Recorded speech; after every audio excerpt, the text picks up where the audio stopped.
አውደ ምሕረት ላይ ሲወጣ የቤተክርስቲያኗን ድምጽ የምታሰሚው ግን ምታምነው ነው እንጂ ስማርትፎን በስልካችን ስላለ የፈለኩትን መናገር ይችላል ማለት አይደለም። ስልኩ ነው እንጂ እኔ ትምህርቱ እኔ አይደለም። በሌሎች የአብያተ ክርስቲያናት ዘንድ እንደዚህ አይነት ኢትዮጵያ ኦርቶዶክስ ተዋሕዶ አይነት የመላ ስርዓት አላቸው። በዚህ በአብይ ጾም ወቅት የኢትዮጵያ ኦርቶዶክስ ክርስቲያን በጣም ልዩ ናት። ታቦተ ጽዮንን ይዛ መስዋዕተ ወንጌል የምትሰዋ ሀገር ናት። የትም ሀገር የለም። አሁን እኛ መቋሚያችን ጽናጽናችን ሶኬት አይሰካም፣ ቻርጅ አይደረግም። ከበሯችን ተመልከቱ። ግን ማህሌት ካህናት በጽናጽልና በከበሮ ሲያዜሙ እንዴት ነው? ይሄ ከሰማይ የተሰጠን ሀብት ከድቁና አንስታ ኤጲስቆጶስ አድርጋ ጳጳስ አድርጋ ፓትርያርክ ያደረገችው ቤተክርስቲያን። ዮሐንስ አፈወርቅ አለ ቤተክርስቲያን ያስገኛት ቤተክርስቲያን ናት። ዮሐንስ አፈወርቅን ያስገኛት የቅዱሳን ስዕለ አድኅኖ ፕሮፋይል እያደረጉ ቅዱስ መስለው በጣም ይጫወታሉ። እነዚህን አካላት ጋር ያለን ንክኪ መቆም ነው ያለበት። ይሄ እኛ ያልገባን የእውቀት ጋፕ ከሆነ ለቤተክርስቲያን ሰጥተናል፣ ቤተክርስቲያን መልሰጣል። አሁን ክርስቶስ በሚያደርገው ጸሎት ነው ምንድነው የሚል ክርስቶስ ያንን መራራ ጽዋ ሲጠጣ በመስቀል ላይ ሆኖ የሚያግዘው ረዳት ሰዎች ያስፈልጉታል ያለ መጽሐፍ። ይሄ ማለት በትግርኛ የታተመ ቄስ ዶክተር ነኝ የሚል የታድሶ መናፍቅ ያሳተመው። እንዴት ይሄ ምንፍቅና ሲጋለጥ እንዴት አብረሽ አንቺ ትጮያለሽ? ሰላም ጤና ፍቅር በረከት ይስጥልን። እንደምን ቆያችሁን ተመልካቾቻችን? ሰብለ ወንጌል ጸጋ ነኝ።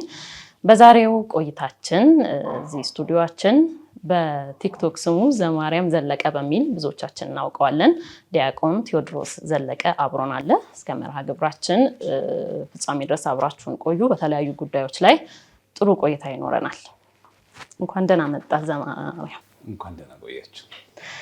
ዲያቆን ቴዎድሮስ ትክክለኛ ስም ዘማርያም ነው በጣም ጎልቶ የሚታወቀውና ከየት መጣ? ያው እሱ ቀድሞ በፌስቡክ ነበረ እቅበተነትና የምሰራው የነበረውና በጣም የቆየ ነው እሱ ማለት ነው። ኦልሞስት ከ2001 ዓመተ ምህረት ጀምሮ ማለት ነው። እና ስሙን ሳወጣው በቃ ቴዎድሮስ ከሚባል እመቤታችን ድንግል ማርያም በጣም ስለምወዳት የማርያም ወዳጅ የማርያም ልጅ ማለት ነው። ዘማርያም ማለት የማርያም ወገን ማለት ነውና ከዛ ፌስቡክን በዛ ከፈትኩኝ ዘማርያም ዘለቀ ብለ። ከዛ በኋላ የተለያዩ መንፈሳዊ ትምህርቶችን ጽሁፎችን በዛ ፖስትኩኝ። ከዛ ቲክቶክ ሲመጣ ደግሞ በዛው ዘማርያም ብዬ ከፈትኩት።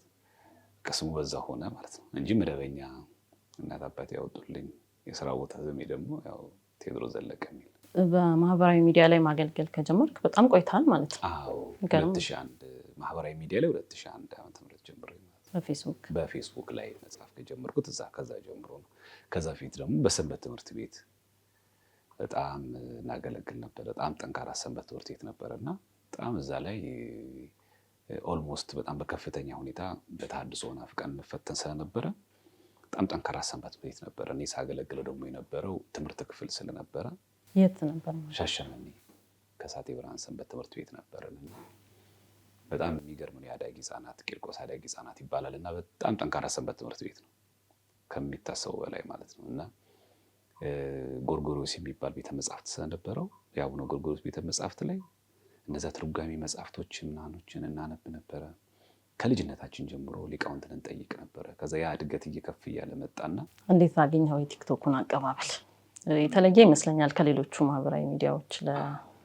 ቲክቶኩ ትንሽ ለየት ይላል። በሶስት መንገድ ነው የሚለየው። አንደኛ ፌስቡክ ላይ ትጽፊያለሽ፣ የምታዩ ቀጣይ ሪስፖንስ ወይ ሼር ነው ወይ ኮመንት ነው አይደል? ወይ ደግሞ ሪአክሽኑ የሐዘን ምናምን ይሆናል ወይ ደግሞ የጥሩ ነገር ሊሆን ይችላል። የቲክቶክ ግን እዛ ላይ በምታረጊው በምትጽፊው ማለት በምትናገሪው በምትሰጪው ትምህርት ከዛው ግን ሌላው ደግሞ ጠያቂ ያለብሽ። ልክ እንደ ፌስቡክ ፖስተሽው የምትይጂው አይደለም፣ በኋላ ኮሜንት መስጠው አይደለም። እዛው ላይ ላይቭ ላይ ዲቤት ሲሆን ለምሳሌ ለተጠየቀው ጥያቄ እዛውን መልስ የምትሰጪው ጊዜ አይሰጥም። የቲክቶኩ የፌስቡኩ ግን ሌሎች ማህበራዊ ሚዲያ ጊዜ ሰጪ ናቸው። ዩቲዩብ ራሱ ብትይ አንድ ነገር ተቀርጾ ቢቀርብ የሆነ ኮመንት ላይ ታይና በቀጣይ ዩቲዩብ ቀርጸ ተስተካክላለች። ቲክቶክ ግን ባህሪው እንደዛ አይደለም። እዛው በዚያው በተጠየቀው ጥያቄ በቀጥታ እዛው ላይ ካልመለሽ ደግሞ መልስ የላትም፣ መልስ የለው ምናምን ማህበራዊ ሚዲያ ስላለ። ሶስተኛው ደግሞ የቲክቶኩ ልክ እንደ ፌስቡኩ አንድ ቪዲዮ ወይ ደግሞ አንድ ፎቶ ለጥፈሽ የምታልፊው አይደለም። ለአቀረብሽው ማስረጃዎች መጻፍቶች በቪዲዮ ማሳየት ይጠበቅብሻል ከፍተሽ። ቲክቶክ ልዩ ያደርገዋል ይሄ ነው። ፌስቡክ ላይ ግን በራሱ በጻፍሻት ያቺ ርዕሰ ጉዳይ መጽሐፏን ወይ ደግሞ ቪዲዮን አስቀምጦ መሄድ ነው። ቲክቶክ ግን ምልልስ ስላለው ይሄን ፔጅ አሳየኝ፣ ይሄ መጽሐፍ አሳየኝ፣ ከቨር ፔጁን አሳይተሽ ገጹን አሳይተሽ ፋይቲንግ አለው። ይሄ እንትን ነው የቲክቶክ ሁለተኛው በጣም እንትን ነው ይሄኛው ነው። ሶስተኛው ደግሞ ተደራሽነት። ሰው አሁን ማንበብ አይወድም። ፌስቡክ ላይ ብዙ ጊዜ የምትጽፊው በጽሁፍ ነው። ቲክቶክ ደግሞ ምንድን ነው? በቪዲዮ ነው፣ በንግግር ነው። ይሄ ህዝባችን ደግሞ አብዛኞቻችን ያው ስንፍናችን እያየው ነው። ፌስቡክ ላይ ካለው ይልቅ ቲክቶክ ላይ ያለው ይበዛል።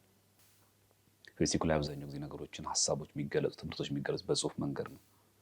ጽሁፍ ሰው ከማንበብ ይልቅ በቲክቶክ እንደዚህ ላይቭ ስታስተምሪው የበለጠ ከጽሁፉ ይልቅ ወደዛ ይሄዳል። የማንበብ ባህላችን እየቀነሰ በመምጣቱ ምክንያት ማለት ነው። ስለዚህ በጣም ቲክቶክ ከፌስቡክ የበለጠ ተደራሽ ነው። ኢቭን ደግሞ አክሴፕታንሱን በዛው ልክ የመዳረስ እድሉ ደግሞ ከፌስቡክ በጣም የበለጠ ይፈጥናል። አብዛኛው ሰው ለምሳሌ ፌስቡክ የሌለው ቲክቶክ ያለው ብዙ ነው ነገራችን በዛ ስለሚያነስ። ስለዚህ በእነዚህ ሶስት ምክንያቶች ምክንያት የቲክቶክ በጣም በጣም በጣም ይለያል በእኔ ያየሁት። አዎ እንዳልከው ደግሞ በጣም የተለያዩ ሰዎችን ቀጥታ ላይቭ ላይ የምታገኝበትና ከያሉበት የእውቀት ደረጃ ላይ ሆነው ጥያቄ ያነሳሉ። ለሚያነሱል ጥያቄ ሁሉ መልስ ትሰጣለህ። በብዛት እኔ አሁን አንተን ስከታተል በቃ መጽሐፍትም እያሳየክ በማስረጃ ነው እና ብዙ ጊዜ ደግሞ በአገልግሎት ላይ ነህ፣ ሌሊትም ቀንም ማለት ነው። እና አንዳንዴ ምን ጊዜ ነው የሚያነበው፣ ምን ጊዜ ነው የሚዘጋጀው የሚል ጥያቄ ይመጣብኛል። እንደምታውቂው ያው የቲክቶክ አገልግሎት በመጽሐፍ በቪዲዮ ማሳየት ስለሚጠይቅ ብዙ ጊዜ የምጠቀመው ቤት ስገባ ነው። ያው እንግዲህ የምታውቂው የባንክ ስራ የባንክ ሰራተኛ ነህ እንዴ? ቀን ሙሉ እንደመሆኑ መጠን ከ11 ሰዓት በኋላ ባለው ጊዜ ወይ ደግሞ አንዳንድ ጊዜ ምሳ ሳልበላ ራሱ የምሳ ሰዓቴን ጊዜ ለምሳሌ ማታ በዚህ ርዕሰ ጉዳይ ላይ ያለ ከተባለ ያቺ ምሳ ሰዓት ላይ አነባለሁ። ያው አብዛኞቹ መጽሐፍቶች እንደምታውቂው በፒዲኤፍ ስላሉ ልክ ቤት ስገባ እነዛን በሀርድ ኮፒ ብቻ ማቅረብ ነው የሚጠበቅብኝ። ለሰኞ ካለ ደግሞ ቅዳሜና እሑድን በደንብ አድርገን ተዘጋጅተን ከዛው ደግሞ በትርፍ ሰዓታችን ደግሞ ልክ እንደዛው ደግሞ ያንን ነገር እንደዚህ እናቀርባለን እና እንደዚህ እያለ ነው የሚቀጥለው። የማስረጃዎቹ ጉዳይ ምንድነው? እኔ ማምነው በሌሎቹ ዘንድ ቤተክርስቲያን መልስ የላትም፣ እንዲሁ እነሱ ስድብ ነው የሚችሉት፣ መልስ የሚመልስ የለም፣ የሚያጣቅስ የለም፣ ማስረጃ የላቸውም፣ ዝም ብሎ ነው የሚያወራው የሚለው ነገር መሰበር አለበት። የሚሰብረው ነው በተግባር ነው መሆን ያለበት ማምነው። ስለዚህ ለእያንዳንዱ አለማቅረብ በተቻለ መጠን በመጽሐፍት በሀርድ ኮፒ እንኳን የለኝም ቢያንስ በሶፍት ኮፒ የማቅረብ ፍላጎቱ አለኝ። ከዛ የተነሳ ነው ወደዛ በጣም የማደላው ማለት ነው። ግን በጣም የእንቅልፍ ሰዓት ትሰውያለሽ እንዳልሽው በጣም አሁን ደግሞ ወደ ትዳሩ ሲገባ ምናምን ሲመጣ ደግሞ ልጅም መጣ ደግሞ አሁን በቃ የበለጠ አሁን በቃ ትንሽ ታይቶኛለሽ። የጊዜ የንባብ ሰዓቱ እየቀነሰ ምናምን ነገር ይመጣል። ቲክቶክ ላይ አሁን ላይቭ እንደ ልብ የመገኘት እድሉ እየቀነሰ ምናምን ስለሚመጣ ያ ነገር ያመጣዋል። ግን ሌላ ቀን ግን ከማጋቴ በፊት በጣም የሚገርመው እስክልቱ 8 ሰዓት 9 ሰዓት ምናምን ቆይቼ ከእንዲያ ጠዋት ተነስቼ 2 ሰዓት ደግሞ ቢሮ እገባለሁ። ይሄ ማለት ዴይሊ የሚሆንበት ጊዜ አለ ማለት ነው። በተለይ ዲቤቶች ነበሩ ያን ሰሞን እና የሆነ ዲቤት ላይ አልገኝም ምናምን ካልሽ ያው ቲክቶኩ ያው የሚሰጠው ስያሜዎች አሉት። በእኛ ልጆች ሳይሆን በሌሎች ቤተ እምነቶች እንደ ፍራቻ፣ መልስ እንደሌለ፣ ሽሽት እንደሆነ፣ ማፈግፈግ እንደሆነ ተደርጎ ነው የሚቆጠረው።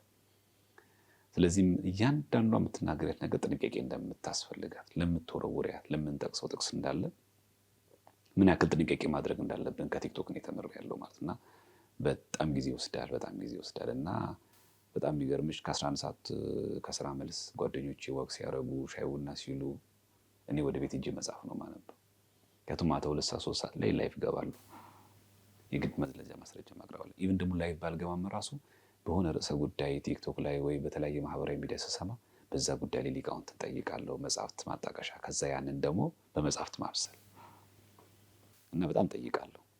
እንዲህ ዝም ብሎ ብቻ ቤተክርስቲያን አድግ ያለው ሰንበት ትምህርት ቤት ነው ያደግኩት፣ ስለዚህ መጽሐፍ ላይ አግኝቼዋለሁ ትምህርት ነው ያላቀርብ ሊቃውንት ጋር በስነ ስርዓት ባጠገብ ያሉትን በአካል ያሉትን በስልክ ጠይቄ ይሄ እንዴት ነው ብዬ ከዛ ሊቃውንት በዚህ ነው ቤተክርስቲያን የምታስተምረው ትምህርቷ ይሄ ነው ሲባል ያንን ከነ መጽሐፍ ማስረጃውን ሲነግሩ ያንን መጽሐፍ አቀርባለሁ ማለት ነው።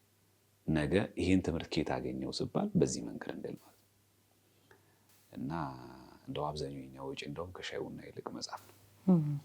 ብዙ ጊዜ የምናተኩረው የሆነ ነገር ስናገኝ ወደ መጽሐፍ ነው። ሰው በቃ ፈታ ለማለት ለመዝናናት ምናምን እኛ ሞር ጊዜያችን በጣም ሞር ታይም የምናሳልፈው እኔ ብቻ ሳይሆን ሌሎች ወንድሞቻችን የሚያሳልፉት መጽሐፍ ላይ ነው።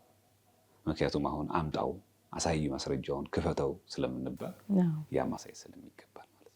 ግን ደግሞ ይሄ በሰንበት ትምህርት ቤት ማለፍ በራሱ ዩኒቨርሲቲም ያለ በዛ ውስጥ አለመለየትህ በጣም ይጠቅምህ ይመስለኛል። አሁን ላይ እንደ አዲስ ከመጀመር በዛ ጋር ማለፉ በጣም ጥቅም አለው። አንደኛ ብዙ ነገር ነው የምትማሪበት።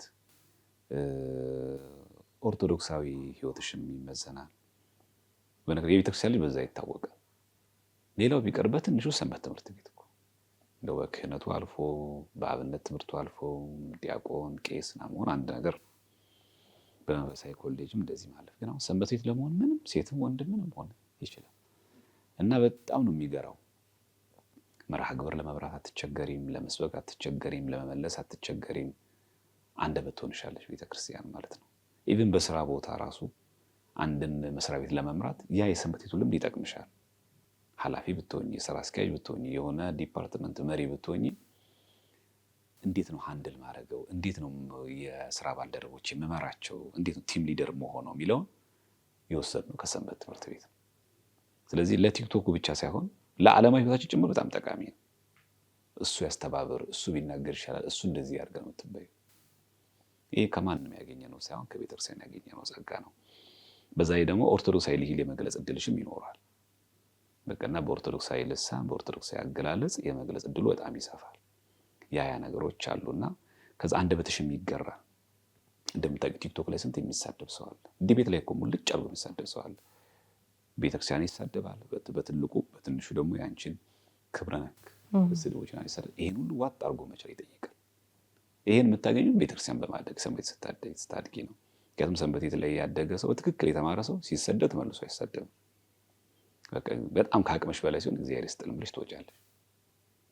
እና እኛ ለሌሎቹ ቤተ እምነቶች ጋር የሚኖረን ትምህርቶች እንዳለ ከጥያቄና መልስ ባሻገር ህይወቱም ጭምር መማር አለባቸው። ኦርቶዶክሳዊ ስነ ልቦና ጭምር ማሳደር አለብን። ህይወቱን ጭምር እኛ ማሳየት አለብን ባይነኝ እና ቲክቶክ ላይ ስንወጣ ኦርቶዶክሳዊ ትምህርቱ ብቻ ሳይሆን ኦርቶዶክሳዊ ህይወቱም ጭምር ለካ ኦርቶዶክሳዊነት እንደዚህ ነው፣ ሲሰድቡት ተመልሶ አለመሳደብ ነው። ከዛ የቲክቶክ ፕላትፎርም ራሱን ቀይረዋል። የስድድብ የብሽሽቅ የሆነ ኦኬ፣ አይ ከሱ ጋር ሳወራ ማውራት ያለብኝ በመረጃ ነው እንዲል ማድረግ አለብን። እሱ ምናምን መጨቃጨቅ መስድብ ነገር አይወድ። አሁን ሳቀርብ መስረጃ አቅርቤ መጽሐፍት አቅርቤ ነው የምሞግተው። በዚህ ነገር ከሱ ጋር አይወያይም። እሺ፣ ከዛ ማህበረሰቡ የሚመጣውን ካንቺ ጋር ዲቤት የሚያደርገው ዋንኛው ሌላውን ቤተ እምነት በዚህ ቅርጽ እንዲመጣ ታደርጊዋለሽ ማለት ነው። እና ብሽሽቅና መሳደብ ማንም እንደማይጠቅም ማስተማር ይቻላል ለማለት ፈልጌ ነው። አሁን ደግሞ አውደ ምህረት አገልግሎት ላይም በደንብ እያየንክ፣ ስለዚህ አገልግሎት እየሰፋ ማህበራዊ ሚዲያ ላይ የሌሉ የኢንተርኔት ተጠቃሚም ላልሆኑ ደግሞ ምዕመናንም የመድረስ መንገድ ጀምራል ብዬ አስባለሁ። በነገራችን ላይ አውደ ምህረት ላይ በጣም አሁን ነው ያው ሚዲያው ላይ ስለሚታይ ምናምን እንጂ የዛሬ 17 ዓመት ነው አገልግሎት ላይ አውደ ምህረት ላይ ማገልገል የጀመርኩት። አውደ ምህረት ላይ መስበክ የጀመርኩት ማለት ነው። እና አሁን ግን ያው ሚዲያው ብዙ ጊዜ አሁን ስለሚያዩ በቃ አሁን ከቲክቶኩ በኋላ የመጣ ወደ ምህረት ምናምን አገልግሎት ነው። ብዙ ሰው ያው ዘማሪያም ሲባል የቲክቶኩ ያው በዚህ 3 ዓመት ሲከፈሰ ነበረ። ከዛ በፊት ያው እንደምታውቂው ድሮ እንደዚህ ዩቲዩቡም ማህበራዊ ሚዲያውም እንደዚህ በጣም ተደራሽ አልነበረ። ስለዚህ ማን አውደ ምህረት ላይ እንደሚያገለግል ማን ሰንበት ላይ እንደሚያገለግል አታውቂም። አሁን ሲወጣ አሁን የመጣ ይመስላል። ያው ለኔ አውደ ምህረት በጣም የቆየ ነበረ። ግን አሁን ያው ሞር እየሰፋ ማህበራዊ ሚዲያውም ሲመጣ እየሰፋ መጥቶ እንዴ አውደ ምህረት ላይም አለ እንዴ እንደዚህ ነገር ያደርጋል እንጂ ያኔ በጣም ቢጓ የነበርንበት በልጅነት ጀምሮ በዛ ሳገለግልበት ነው። አሁን ግን ያው ከጊዜ ወደ ጊዜ ደግሞ አገልግሎቶች እየሰፉ ምናምን ተደራሽነታቸው የጨመረ ፌስቡክ የማይጠቀም ቲክቶክ የማይጠቀም ሰው በዩቲዩብ ራሱ እየተጠቀመ ያለ በጣም ደስ ይላል። እንግዲህ አሁን የምንገኘው በታላቁ አብይ ጾም ውስጥ ነው።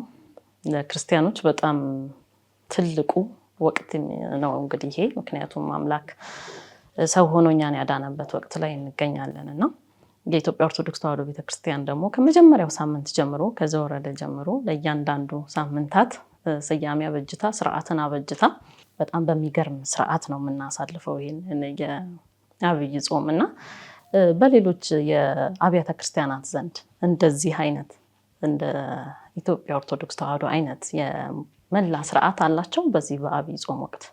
አዎ ጾሙን ስንመለከት አብይ ጾም የተባለው ራሱ ስያሜው መድኃኔዓለም ኢየሱስ ክርስቶስ ስለ ጾመው እሱ የጾመው ጾም አብይ ነው። 40 ቀን 40 ሌሊት በገዳመ ቆሮንቶስ የጾመው ጾም ነው። ስለዚህ ይሄ ጾም አብይ ተብሏል። ግሬት ሌንት ይሉታል ስነ መለኮት ሊቃውንቱ እና ታላቅ ጾም ነው፣ አብይ ጾም ነው እና ይሄ ጾም በሌሎች አሃታ ቤተክርስቲያናትም ጭምር ይጾማል። እንኳን በኦሪየንታል በምስራቃውያን ጭምር ማለት ነው። በግሪክም በሩሲያም ጭምር መለካያን የምንላቸው ኦርቶዶክሶች ጭምር፣ ኢስተርን ኦርቶዶክሶች፣ ምስራቃውያን ጭምር ይህን ጾም ይጾሙታል። በተለይ አሁን ከዚህ ጋር እንደውም ያየን ብዙ ጊዜ ስለ አብይ ጾም ምናምን ስናነሳ አብይ ጾም ብቻ የሚታወቅ አድርገን እናስፈልግን። አሁን እኛ የምናስበው የቄስ ጾም ነው፣ የሰኔ ጾም ጭምር የሩሲያ ኦርቶዶክሶች ይጾሙታል። እኛ የሰኔ ጾም የቄስ ጾም ብለን እኛ የምናጠጥለው ማለት ነው። እንደውም የጾም ስርዓታቸው ሁሉ ከኛ ይለያል። በአብይ ጾም ወቅት ምግብ ላይ ዘይት አይጠቀሙ፣ ምግብ ያጣፍጣል ብለው እየጣፈጠ ከበላ ነው ምኑን በላ ነው ብለው ማለት ነው። በሶሪያ ኦርቶዶክስ ደግሞ በሰሙነ ሕማማት እንደውም ዋይፋይ መጠቀም ራሱ አይቻልም። ምክንያቱም ሙቪስ እያየን መዝናኛ እያየን ምኑ ጾም ነው ረሃባችን እኮ ረሳ ነው ብሎ ቴሌቪዥን ጭምር ይከለከላል።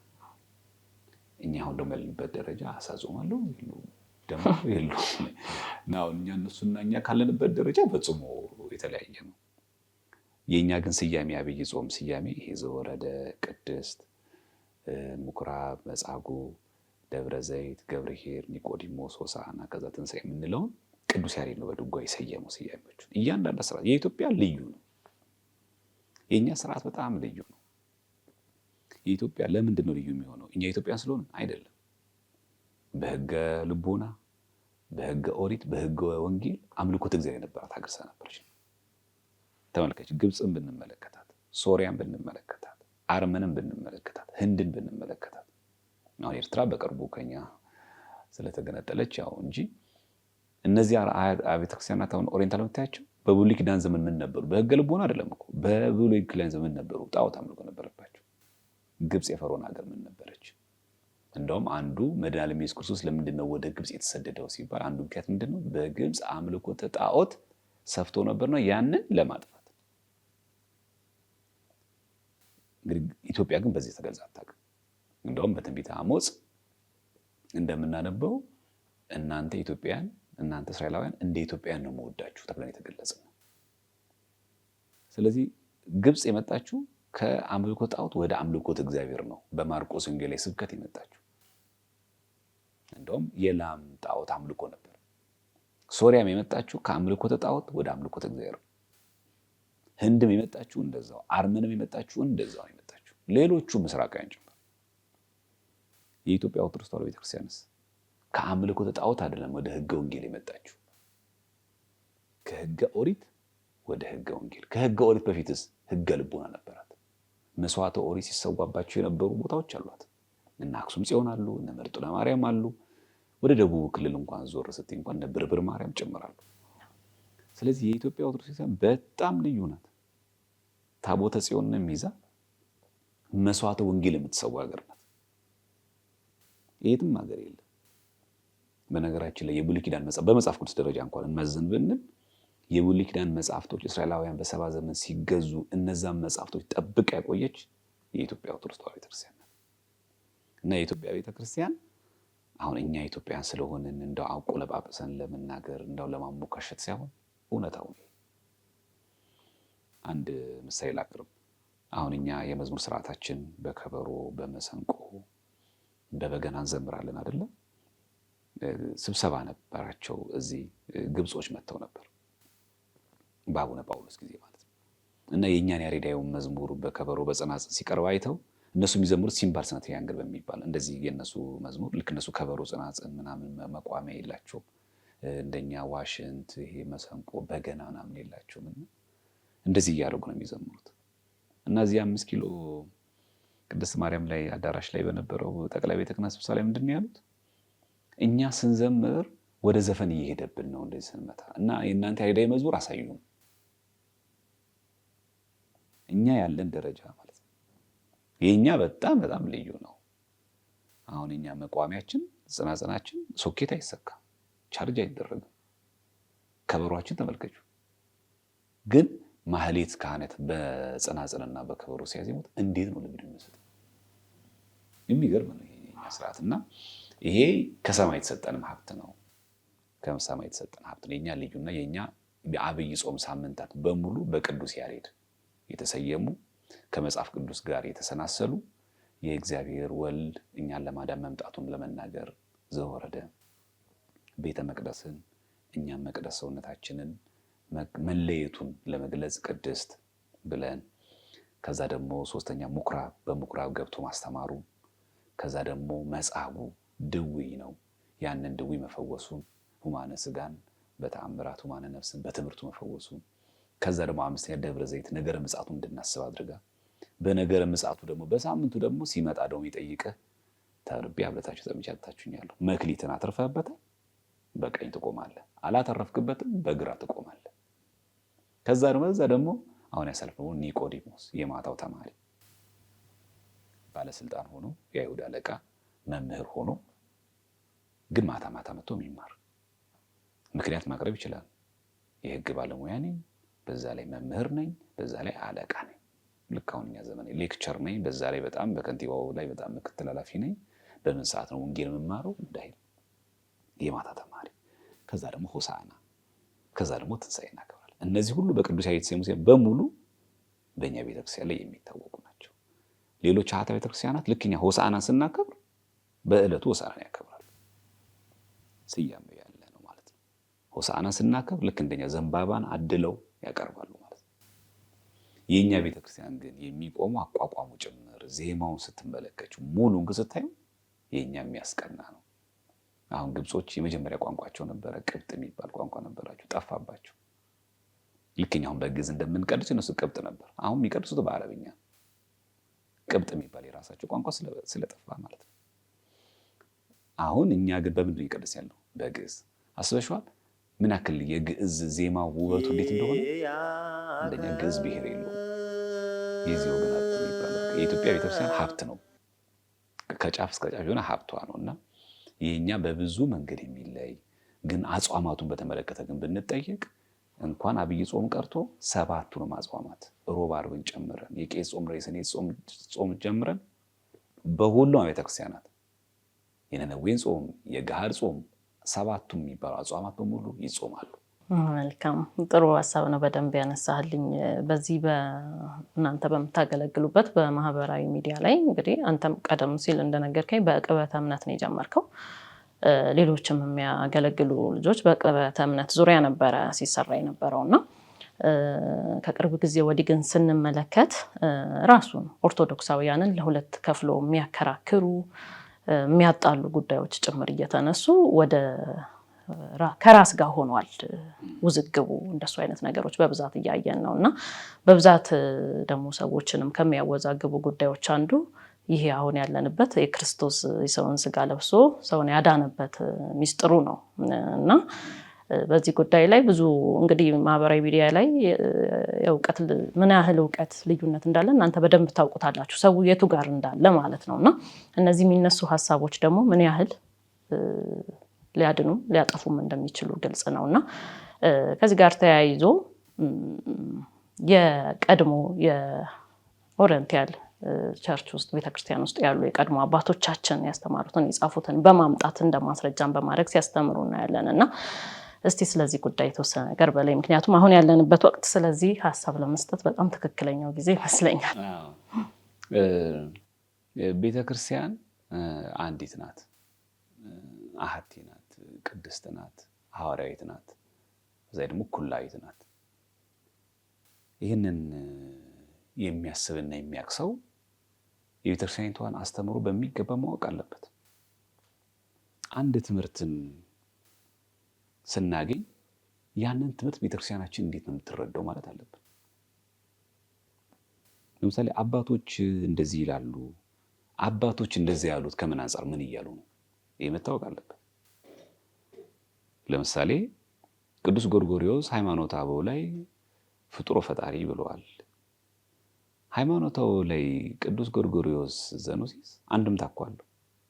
ምን እያለ ነው ፍጡረ ፈጣሪ ሲል?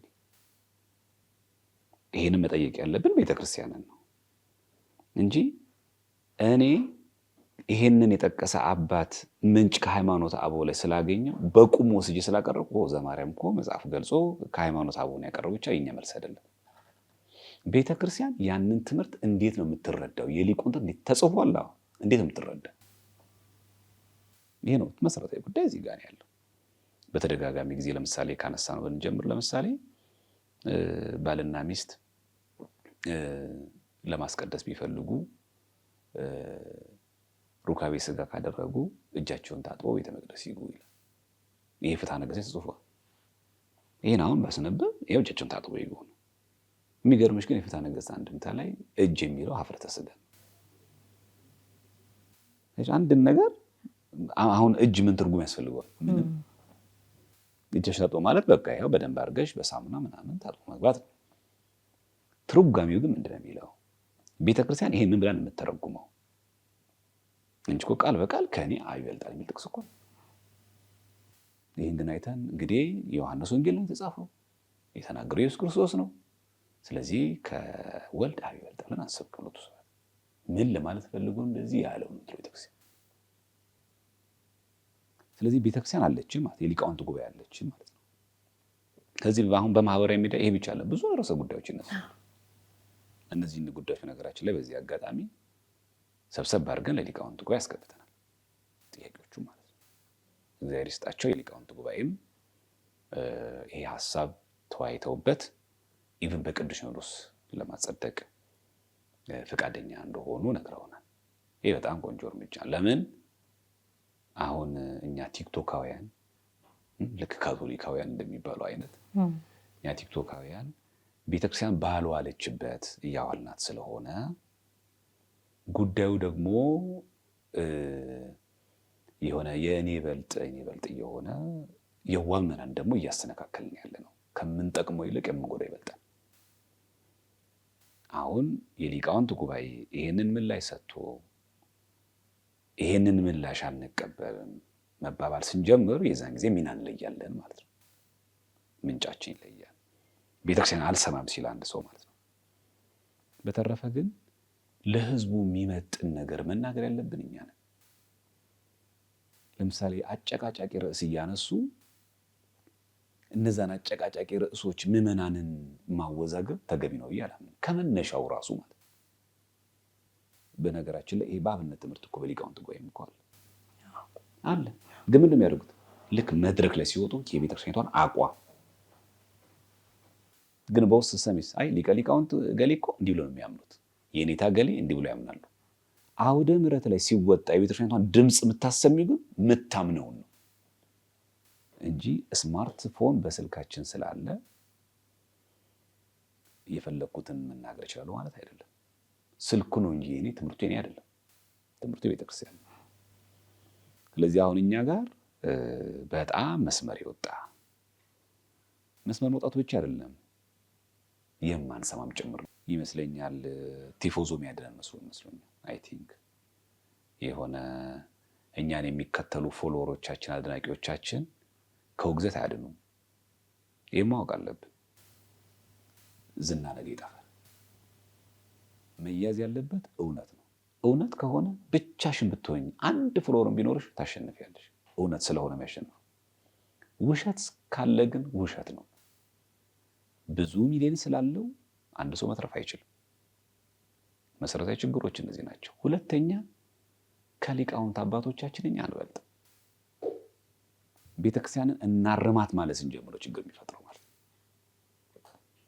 ሁለተኛ ብዙ ጊዜ እንደ ሽፋን የምንጠቀማቸው ከአባቶች እንደዚህ እኮ ማስረጃ ቀርቧልና። በነገራችን ላይ የቤተክርስቲያናችን አባቶች በቤተክርስቲያን ትምህርት ነው የምንመዝናቸው። ምን ማለት ነው? ቤተክርስቲያን እነዛን አባቶች አስገኘች እንጂ አባቶች አሉ እነዛ ቤተክርስቲያን ያስገኙት። ይሄ መታወቅ አለበት። ጎርጎሪዮስ ዘኑሲስ ፍጡር ፈጣሪ ብሏል። ይሄንን ያለው ከቤተክርስቲያን ትምህርት አንጻር እንዴት ይታያል ነው እንጂ የሚባለው ጎርጎሪዮስን ብፁዕ አድርጋ ጳጳስ ያደረገች ቤተክርስቲያን ነው የምትመዝነው የጎርጎሪዮስን ትምህርት። ቅዱስ ዮሐንስ አፈወርቅ በቤተክርስቲያን ነው የምንመዝነው እንጂ ቤተክርስቲያን በቅዱስ ዮሐንስ አፈወርቅ ነው የምንመዝነው። ከድቁና አንስታ ኤጲስቆጶስ አድርጋ ጳጳስ አድርጋ ፓትርያርክ ያደረገችው ቤተክርስቲያን ናት። ዮሐንስ አፈወርቅ አለ ቤተክርስቲያን ያስገኛት፣ ቤተክርስቲያን ናት ዮሐንስ አፈወርቅን ያስገኘችው።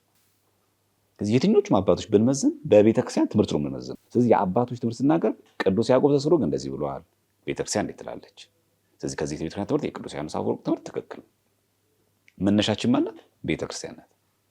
በዛ የሊቃውንትን በዛ የአበውን ትምህርት እንመዝናለን እንጂ በፓትርያርክና ደረጃማ እኮ ንስጥሮስም ፓትርያርክ ነበር እኮ፣ አርዮስም እኮ መነኩሴ ነበር።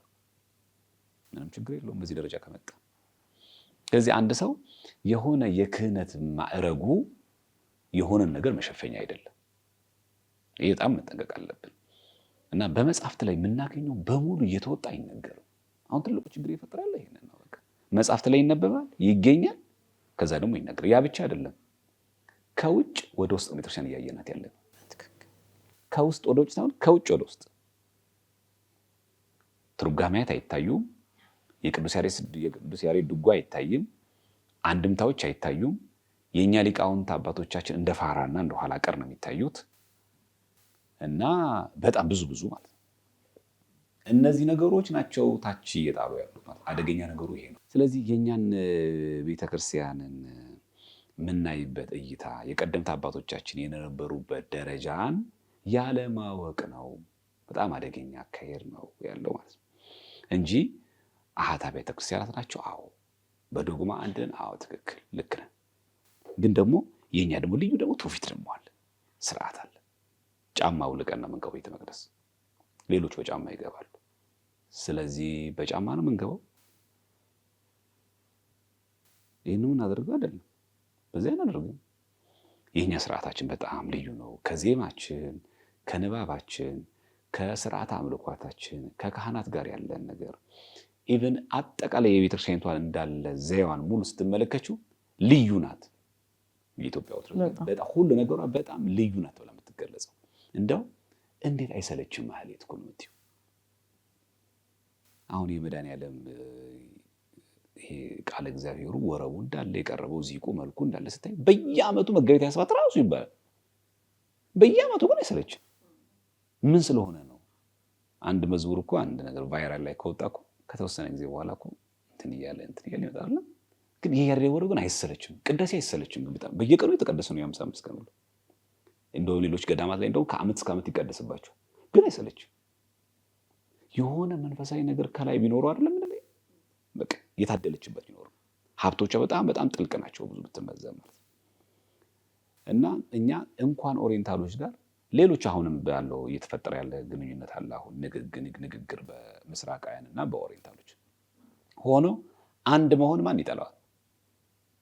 አንድ መሆን ማንም ሰው አይጠላ። አንድ የሚሆነው ግን ትምህርት ሃይማኖቱ ሳይነካ የአበው ትምህርት የቀደምት ቤተክርስቲያናችን ሐዋርያዊ ትውፊቷ ጠብቆ ያ ትምህርት በተጠበቀበትና ባለበት ሲቀጥል ከዛ አንድ መሆን ይቻላል። ያን ደግሞ የምትገልጽልን ቤተክርስቲያን ደግሞ አለችን። እኛ አይደለም ሚዲያ ላይ ወጥተን ምናምን። በነገራችን ላይ ምስራቃውያንና ኦሪየንታሎች አንድ ሆነናል ብለን የምናወጀው አይደለም። መዋቅር አላት ቤተክርስቲያን ራሷ። ይህን ስብሰባ ላይ ታድሜያለሁ፣ ትክክል ሆኖ አግኝቼዋለሁ፣ ስለዚህ ተቀብዬዋለሁ። ስለዚህ ምዕመናን እንደዚህ ማለት ትችላላችሁ ትላለች ቤተክርስቲያን። አለን መዋቅር፣ አለን ቅዱስ ሲኖዶስ፣ አለን የሊቃውንት ጉባኤ፣ አለን ሀገረ ስብከት፣ አለን ሊቀ ጳጳስ። ያንን መጠበቅ ነው እንጂ እኛ አይደለንም የሆነ ሽፋን እየሰጠ ምናምን እናደርገው ማለት ነው። በዚህ መሀል ላይ ደግሞ የተሐድሶ መናፍቃን እንዳይጫወቱ ጥንቃቄ ይፈልጋል። አሁን በእነዚህ ሁሉ ንግግሮች ውስጥ ሌሎች የቤተክርስቲያን ጠላቶች እንደመጠቀም የተጠቀሙት ነው ያሉት። ስፔሻሊ ደግሞ የተሐድሶ መናፍቃን እኛን መስለው የቅዱሳን ስዕለ አድኅኖ ፕሮፋይል እያደረጉ ቅዱስ መስለው በጣም ይጫወታሉ። እነዚህን አካላት ጋር ያለን ንክኪ መቆም ያለበት። ይሄ እኛ ያልገባን የእውቀት ጋፕ ከሆነ ለቤተክርስቲያን ሰጥተናል፣ ቤተክርስቲያን መልስ ሰጣለች። የሊቃውንት ጉባኤ ወስዶታል። የሊቃውንት ጉባኤ ይቀርባል። ከዛ እንደምንም ብሎ ገፍተው ወደ ቅዱስ ሲኖዶስ እንዲቀርብ ይደረጋል። ከዛ የሊቃውንት ጉባኤ ምላሽን እንሰማለን በጋራ ማለት ነው። ያንን ምላሽ ሰምተን በዛ መንገድ መሄድ እንችላለን። ይሄ የኛ ነው። ከዛ የሊቃውንት ጉባኤ ምን ይወስናል የሚለውን እንሰማለን።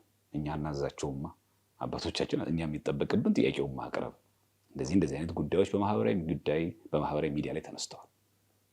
ቤተክርስቲያን በዚህ ጉዳይ ላይ ምላሽ ምንድን ነው ብለን 1 2 3 ተብለው ወደ 12 ነው 11 የሚጠጉ ጥያቄዎች ተጽፈው ገብተዋል። እነዛ በሙሉ ምላሾች ቤተክርስቲያን ስትሰጠን እንሰማለን ማለት ነው። እስከዛው ድረስ ባለው ጊዜ ግን እነዚህ የዋህ ምዕመናን ባይሰነካከሉ፣ የዋህ ምዕመናንም ደግሞ በዚህ አጋጣሚ እንደው የሚሰሙ ከሆነ በእኛ ቤተክርስቲያን ባይመዝኗት፣ ቲክቶክ ላይ ባለን አገልጋዮች ባይመዝኗት። እኛ ግለሰቦች ነን፣ ሰዎች ነን፣ ልንስት እንችላለን። የቤተክርስቲያን ሊቅና መምህር አይደለንም። ስህተት ሊገኝብናል። ዳህጸ ልሳንም ይኖራል፣ የአፍ ወለምታም ይኖርብናል። ሰዎች ነን፣ እንከን ይኖርብናል። ይህም ማወቅ አለባቸው እና የፍጹም ደረጃ እንዳያደርሱ ባይሆን ጭቅጭቆችን፣ ክርክሮችን ማቆም ይጠበቃል። እርስ በርስ መጎነታተል፣ መሰዳደብ፣ ይሄ ማጥላላት፣ ማንቋሸሽ ከራስ አልፎ ቤተሰብን፣ ትዳርን፣ እናት አባትን፣ ይሄ ማለት የመጨረሻ የወረደ አካሄድ። በነገራችን ላይ የኦርቶዶክሳዊ ጠባይ ያልሆነ ነገር እያየን ነው። ልክ በሌላ ቦታ በፊት አይተን የምንገረምበት አይነት ነገር አሁን የኛም ጉድ ሆኗል። በነገራችን ላይ ይሄ ማንነታችን ነው የሚያሳየው። እያንዳንዳችን ግለሰቦች ነው። እኔ አንቺን ከመስደብ አለፌ ቤተሰቦችን ስሳደብ አይሽ መጀመሪያ የማስመሰል ክርስቲያን ነበርኩ። መጀመሪያ የኔ ማንነት ነው የሚያሳየው። በነገራችን ላይ እንደዚህ አይነት ሰው ነበርክ እንዴ? ትምህርት ውስጥ ምን ያህል አልለወጠም ማለት ነው? ምክንያቱም ላቀረብሽው ትምህርትና ስህተቱ ነው ትምህርቱ ብሎ ማቅረብ ነው የሚጠበቅብኝ። ምንድነው ዘሎ የትዳር አጋርሽ ጋር የሚወስደኝ? ምንድነው ዘሎ የአንቺ እናትና አባት ጋር የሚወስደኝ? ምንድነው ፎቶ መዘቅዘቅ? ምን አመጣው? ይሄ ትምህርቱ ላይ ካለ ጉዳይ ትምህርቱ የስህተት ነው፣ ይሄን አልቀበልም። ከዛ በውስጥ እነግርሻለሁ እህቴ፣ ይሄ ነገር ስህተት ነው፣ ይሄ ትክክል አይደለም ይነግራለሁ። አይ አቋሜ ነው፣ ትክክል ነኝ፣ አልቀይረውም ካልሽ ስድብ አያስፈልግም። የኔ ያለኝ ራሴ ላይ ገብቼ ትምህርቱ ኦርቶዶክሳዊ ትምህርት ነው የማውቀው፣ ይሄንን ነው። ነገ ብጠይቅ ልመልስ የምችለው ምላሽ ይሄ ነው እላለሁ። አለቀ። ስድብ ማንም ስለማይገልጽ ማለት ነው። ስለዚህ እውነት አንድ ሰው የያዛትም 1000 ሰው የሚያዛትም እውነት ናት። በምንም የታምራት አትቀየርም። ባይሆን የስድድብና የፉክክር ነገሮች መቅረት አለባቸው። አሁን ብዙ ሰው ቲክቶክ እንዲያስጠላው ነው እያደረግን ያለ ነው። እኛ እንዲሰለቸው ኢቨን ቲክቶክ ባይኖረኝ እስኪል ድረስ እንደውም አንዳንዱ ቲክቶክን ዘግቶ የወጣ ሰው እኮ አለ፣ በእኛ ምክንያት ማለት ነው። እና ይሄ ሴንስ የማናደርግ ሆነ ከባድ ነው። ይሄ ነገር ግን ይበለው እንደፈለገ ይሆን አይደል? ልክ እንደ ጎረምሳ አይነት የመጣ ይምጣ አይነት እና ይዋጣልን አይነት ብለን የዋምናንንን ደጎችን ምንም ነገር የማያውቁ ቅምመኖችን ታሳቢ ያላደረጉ ውይይቶችና ንግግሮች በጣም ያደማል። ገብተን ትክክለኛውን ትምህርት መስጠት ነው። አሁን ችግር እየተፈጠረ ያለው ስህተቱን ትምህርት ስትናገሪ ወይዬ የሚል ሰው መብዛቱ ነው። ለምሳሌ ባለፈው በኤርትራ የተሐድሶ መናፍቃን እንቅስቃሴ ዙሪያ ላይ ስንናገር የሚል ሰው አለ። ኤርትራዊ አይደለም እሱ፣ ተሐድሶ መናፍቅ አይደለም። ምን አገባው? እንዴት ትናገራላችሁ? አዎ። እና በኤርትራ የሚንቀሳቀሱ የተሐድሶ መናፍቃን ዛሬም በውጭ ያሉ፣ እዚህ ደግሞ ኢትዮጵያ ውስጥ መጥተው ደግሞ ቃለ ዓዋዲ ፕሮግራም አሰግድ ጋር የሚሳተፉ ኢቭን ዲያቆናት ጭምር አሉ ብለን በመረጃ ያቀረብን ቲክቶክ ይሄንን ይጮኻሉ። ለምን ተነኩ? እንዴ ተሐድሶ መናፍቃን ከመቼው ጀምሮ ነው ውግና መስጠት መጀመሪያው? እንጂ ካልሆንሽ ዝም አትይ። በቃ እዛ ውስጥ የተሐድሶ መናፍቃን አሉ ከተባለ የትኛው ነው ማስረጃው? እስቲ ነው የምትከራከራችሁ ታያለሽ እንጂ ለምን እነሱ ተነኩ? ወንድምን መግፋት ነው፣ እህትም ምንድን መግፋት? የተሐድሶ መናፍቃን ማጋለጥ ወንድምን መግፋት ነው። ይሄ እኮ ሲዘሙቱ አየን፣ ሲሰክሩ አየን ብለን ይሄንን በጣም የሰፈር ወሬ አይደለም። ያ የስነ ምግባር ጉዳይ እኮ አይደለም ያነሳ ነው፣ የግል ኃጢአት ነው። በቃ እሱ የግል ጉዳያቸውን አይመለከተንም። በቤተ ክርስቲያናችን ላይ ግን ያነጣጠረ የኤርትራ ኦርቶዶክስ ተዋሕዶ ቤተክርስቲያንን አደጋ ውስጥ የሚጥል በውጭ የሚንቀሳቀሱ በሕገወጥ ሲኖዶስ የሚመሩ በግላጭ ደግሞ ኑፋቄ የሚያስተምሩ ወደ መንፈስ ቅዱስ መጸለይ አያስፈልግም የሚል ነው መጽሐፋቸው። የሚገርምሽ አሁን ክርስቶስ በሚያደርገው ጸሎት ነው ምንድነው የሚል ነው? ክርስቶስ ያንን መራራ ጽዋ ሲጠጣ በመስቀል ላይ ሆኖ የሚያግዘው ረዳት ሰዎች ያስፈልጉታል ይላል መጽሐፍ። ይሄ ማለት በትግርኛ የታተመ ቄስ ዶክተር ነኝ የሚል የታድሶ መናፍቅ ያሳተመው። እንዴት ይሄ ምንፍቅና ሲጋለጥ እንዴት አብረሽ አንቺ ትጮያለሽ? ወይስ ወደ መንፈስ ቅዱስ መጸለይ ትክክል አይደለም? ወይስ አሁን ክርስቶስ አማላጅ ነው ብለን እናምናለን? እኛው ሎቱ ስብሐት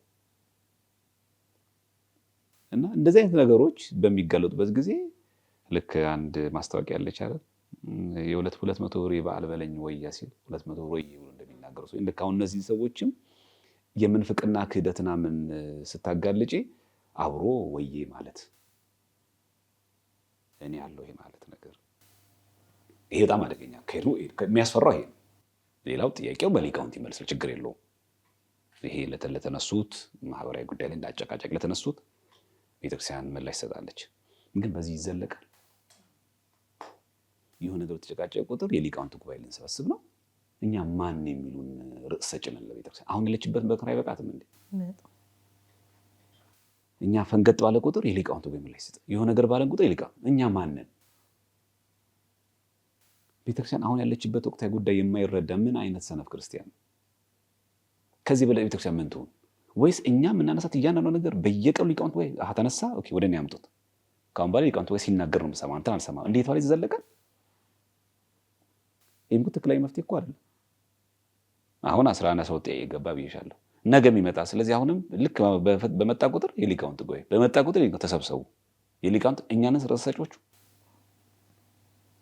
ካለበዛ ይሄና ያልሽውን አልቀበልም እንደዚህ ያልሽውን አልቀበልም እየተባለ ይዘለቃል። ይሄ ልጓም ሊበጅለት ይገባል። ይሄ በጣም አጉራ ዘለልነት ነው። ይሄ አፈንጋጭነት በጣም አደገኛ ነው። በቃ እርግጠኛ ባልሆን ነው በማናውቀው ነገር አላቅም አልገባኝም ማለት ይቻላል። የአፎ ለምታ ያጋጥማል። አዎ ትክክል ይቅርታ ልንል እንችላለን። ወይ ደግሞ ይሄን ያልኩት ከዚህ አንፃር ማለት እንችላለን። ነገር ግን ግትርነት በዛ ላይ ትዕቢት ሲጨመርበት በዛ ላይ ደግሞ ሰው አልሰማም ስትይ ይሄ ምንም ጥያቄ የለውም የማንወጣበት አዘቅት ክደት ውስጥ ነው የሚከተን። አርዮስን የጣለው ምንድን ነው? የቤተክርስቲያንን ትምህርት ከፍልስፍና ጋር ማቀላቀሉ ነው። የት ከተተው? ክደት ውስጥ። መጨረሻ ሆነ አየቱ ዘርግፎ ነው የሞተው። የሚገርም ደግሞ የተከታዮችን አለአዋቂነት የምታየው እሱ እንኳን እንደዛ ሆኖ እኮ ከተቀጸፈ በኋላ ራሱ እኮ ይከተሉት ነበር። ተረፈ አርዮሳውያን አሉ አይደል? ተረፈ አርዮሳውያን እንደዛ አይናቸው እያየ በዛ መንገድ ተቀጥተው ራሱ እና ሁሉ ጊዜ አይተሽ ከሆነ ምንፍቅና ሁሌ ባህሪው አንድ አይነት ነው። አርዮስ ሲወገዝ ተፈጻሜ ተሰማያት ቅዱስ ጴጥሮስ ነው መጀመሪያ ያወገዘው ከጉባኤ በፊት ከኒቄ ጉባኤ በግል ጥላቻ ነው ያወገዘኝ ብሎ ነው ከይሉ እሱማ በዘር ወደ ምንም ይወስዳል። ይወስድና እንዲህ ስለሚጠላኝ እንደዚህ ቀንቶብኝ እንደዚህ አሁን ጅካውኛ ምናያት ማለት አሁን እኛ ቲክቶክ ላይ ማን ነው የሚቀናበት? አሁን ማን ላይ የሚቀና ማን ነው አድቨርታይዝ ያደረገው? ማንን ያፈመሰው? አሁን ትልቁ አደጋ እኮ እዚህ ጋር ነው ያለው። የዋህ ምናምን በጣም ሁሉ ይሄ መወሸቂያ ጫካለም እንደምንፈልግ አላውቅም። እንትን ሰው መግፋት ለማስወገዝ ምናምን ምን ልጠቀም? ሰው በዝቶብን ነው ምን ለማድረግ? ሁለተኛ ነገር ቅናት ነው። ምንድን ነው ያስቀናው? የትኛው የቴዎሎጂ እውቀታችን የትኛው የቅድስና ደረጃችን ነው ያስቀናው? በቃ በአርዮስ ጊዜ ነበር ይሄ ነው። ከዛም ነው ያደረገው ወደ ባለስልጣናት ሄዶ ምናምን ነገር ያወገዘኝ በዛ ነው። ከዛ እኮ ነው ቆስጠንጢኖስ የኒቂያ ጉባኤ እንዲደረግ ያዘዘው። ቢገርምሽ እዛ ቤተመንግስት አካባቢ ያሉትን ነገስታት አካባቢ መኳንንቶችን ሁሉ እኮ እያሳመነ የሚገርምሽ ጥላቻ እኮ ነው እንደዚህ ያደረገኝ። እኔ እኮ እንደዚህ አላምንም ነበር። ሁሌ በቃ ምንፍቅና እንደዛ ነው መገለጫ። በጆሮሽ የሰማሽውን ሰው አንዳንድ ሰው በጣም የሚያሳዝነኝ ላልተባለ ጥያቄ ምላሽ የሚሰጡ ሰዎች አሉ። እኔ እኮ ሰምቻለሁ። እኔ በሚዲያ እኔ በግል ያንን ሰው አናግሬ ላለው ነገር ነው ምላሽ የሰጠሁት። በሚዲያ ብቻ እኮ አይደለም በግል ጭምር አናግሬ ያለውን ቃል በቃል ያን ተናገርኩት። አንዳንዱ ሰው ስላልሰማው ይሄንን በግል ምን ብሎ ይናገራል? ላልተባለ ጥያቄ ማን እንደዚህ ያለ እንደዚህ እኮ አልተባላችሁ ባይባል ምን አነሳዋለሁ? እና ባንቸኩል ጥሩ ነው። ሁሉ ነገር ሮጠን በችኮላ ባናረግ ጥሩ ነው። በጥላቻ መሄድ አለ። አዎ። ኮምፕሌክስ ያለበት ሰው አለ። አዎ። ቅናተኛ ሰው አለ። አዎ። ይሄ ማህበራዊ አገልግሎት ከመነሻው ጀምሮ የማይወዱ ሰዎች አሉ። አዎ እናውቃለን። ነገር ግን እኛ አሁን እየሄድንበት ያለው ነገር ግን ስህተት መሆኑ መታወቅ አለበት። እኚህ ጭፍን የሚጠሉ ሰዎች አሉና እኛ እዚህ ጋር የምንሰራው ሁሉ ቅዱስ አያደርገውም። ቲክቶክ ላይ አገልግሎት እንዳይሰጥ የሚፈልጉ ሰዎች አሉ። ያ ጥላቻ ያለባቸው፣ ኮምፕሌክስ ያለባቸው፣ ቅናት ያለባቸው፣ ወጣቱ እንደዚህ ለቤተክርስቲያን ሲቆም ሲያዩ ደማቸው የሚፈላ አሉ። እነዚህ ሰዎች ለብቻ ናቸው። እዚህ ጋር ደግሞ አብረን እያገለገልን ደግሞ እዚህ ጋር ድክመት አለብን። እዚህ ጋር ከቤተክርስቲያን የወጡ ነገሮች ይሄድን ነው። ሽታችን ሌላ ነው። ጠረናችን ሌላ እየሸተተን ያለው የቤተክርስቲያን መዓዛ የለውም። ኦርቶዶክሳዊ ልሂልም የለውም። ኦርቶዶክሳዊ ሽታም የለውም። ማይንድ ሴቱም ኦርቶዶክሳዊ አይደለም ሲባል ደግሞ ልክ በእነሱ መነጽር ውስጥ አንቺ ስትገቢ ደግሞ ያደገኛ ነገር ይሆናል ማለት ነው። እንዴ አይ በቃ ኢንሰበለ እኮ ሚዲያ ሰው ናት፣ ይሄን እኮ ታውቀዋለች፣ ስለዚህ ይሄን የምትናገረኝ ከዚህ አንጻር ነው ማለት አለብኝ እንጂ እያንዳንዱ እኔ ላይ ጠይቄ የሚጠይቅ ሰው በሙሉ እኔ ላይ ስለሚቀና ነው፣ ችግር ስላለብህ ነው ስትይ እስቲ ጋር ይቆማል ማለት ነገሮች። ስለዚህ ማንም ትክክል አይሆንም ማለት ነው። ያ ሰው ሁሉ ጊዜ ፍጹም ይሆናል ማለት ነው። ስለዚህ ሰዎች እንዲከተሉ ባናደርግ ጥሩ ነው። አሁን ችግር የፈጠርን ያለ ነው። እናስተምራቸውና ሰዎች እኛን እንዲከተሉ እናደርጋቸዋለን። እኛ ጋር ይቆማል። ከዛ ቀጣይ እንዲያስቡ እናደርጋቸዋለን። ቤተክርስቲያን እንዲያስቡ እያደረግናት አለ። እኛን እንዲወዱ፣ እኛን እንዲከተሉ ዘማርያም ሲነካ ሆ እንዲሉ ማለት የቤተክርስቲያንን የቀደሙ መጻሕፍቶችን እንኳን ሳታገላበጥ ሊቃውንትን ሳትጠይቅ እዚህ ጋር የተማርከውን ነገር ሙሉ በሙሉ መቀበል በራሱ እስካሁን የኖርከውን እንትን በተወሰኑ ዓመታት ወይም ቀናት ትምህርት መናድ። የኛ አባቶች እኮ በጣም የሚገርመው ነገር ከግብጽ ጳጳሳት እየመጡ ሲያስተዳድሯቸው እንግዲህ ወደ 111 አካባቢ ጳጳሳት መጥተው ኢትዮጵያ ሲያገለግሉ አስበው አንድም ነገር ከነሱ ይዘውብን አልመጡም።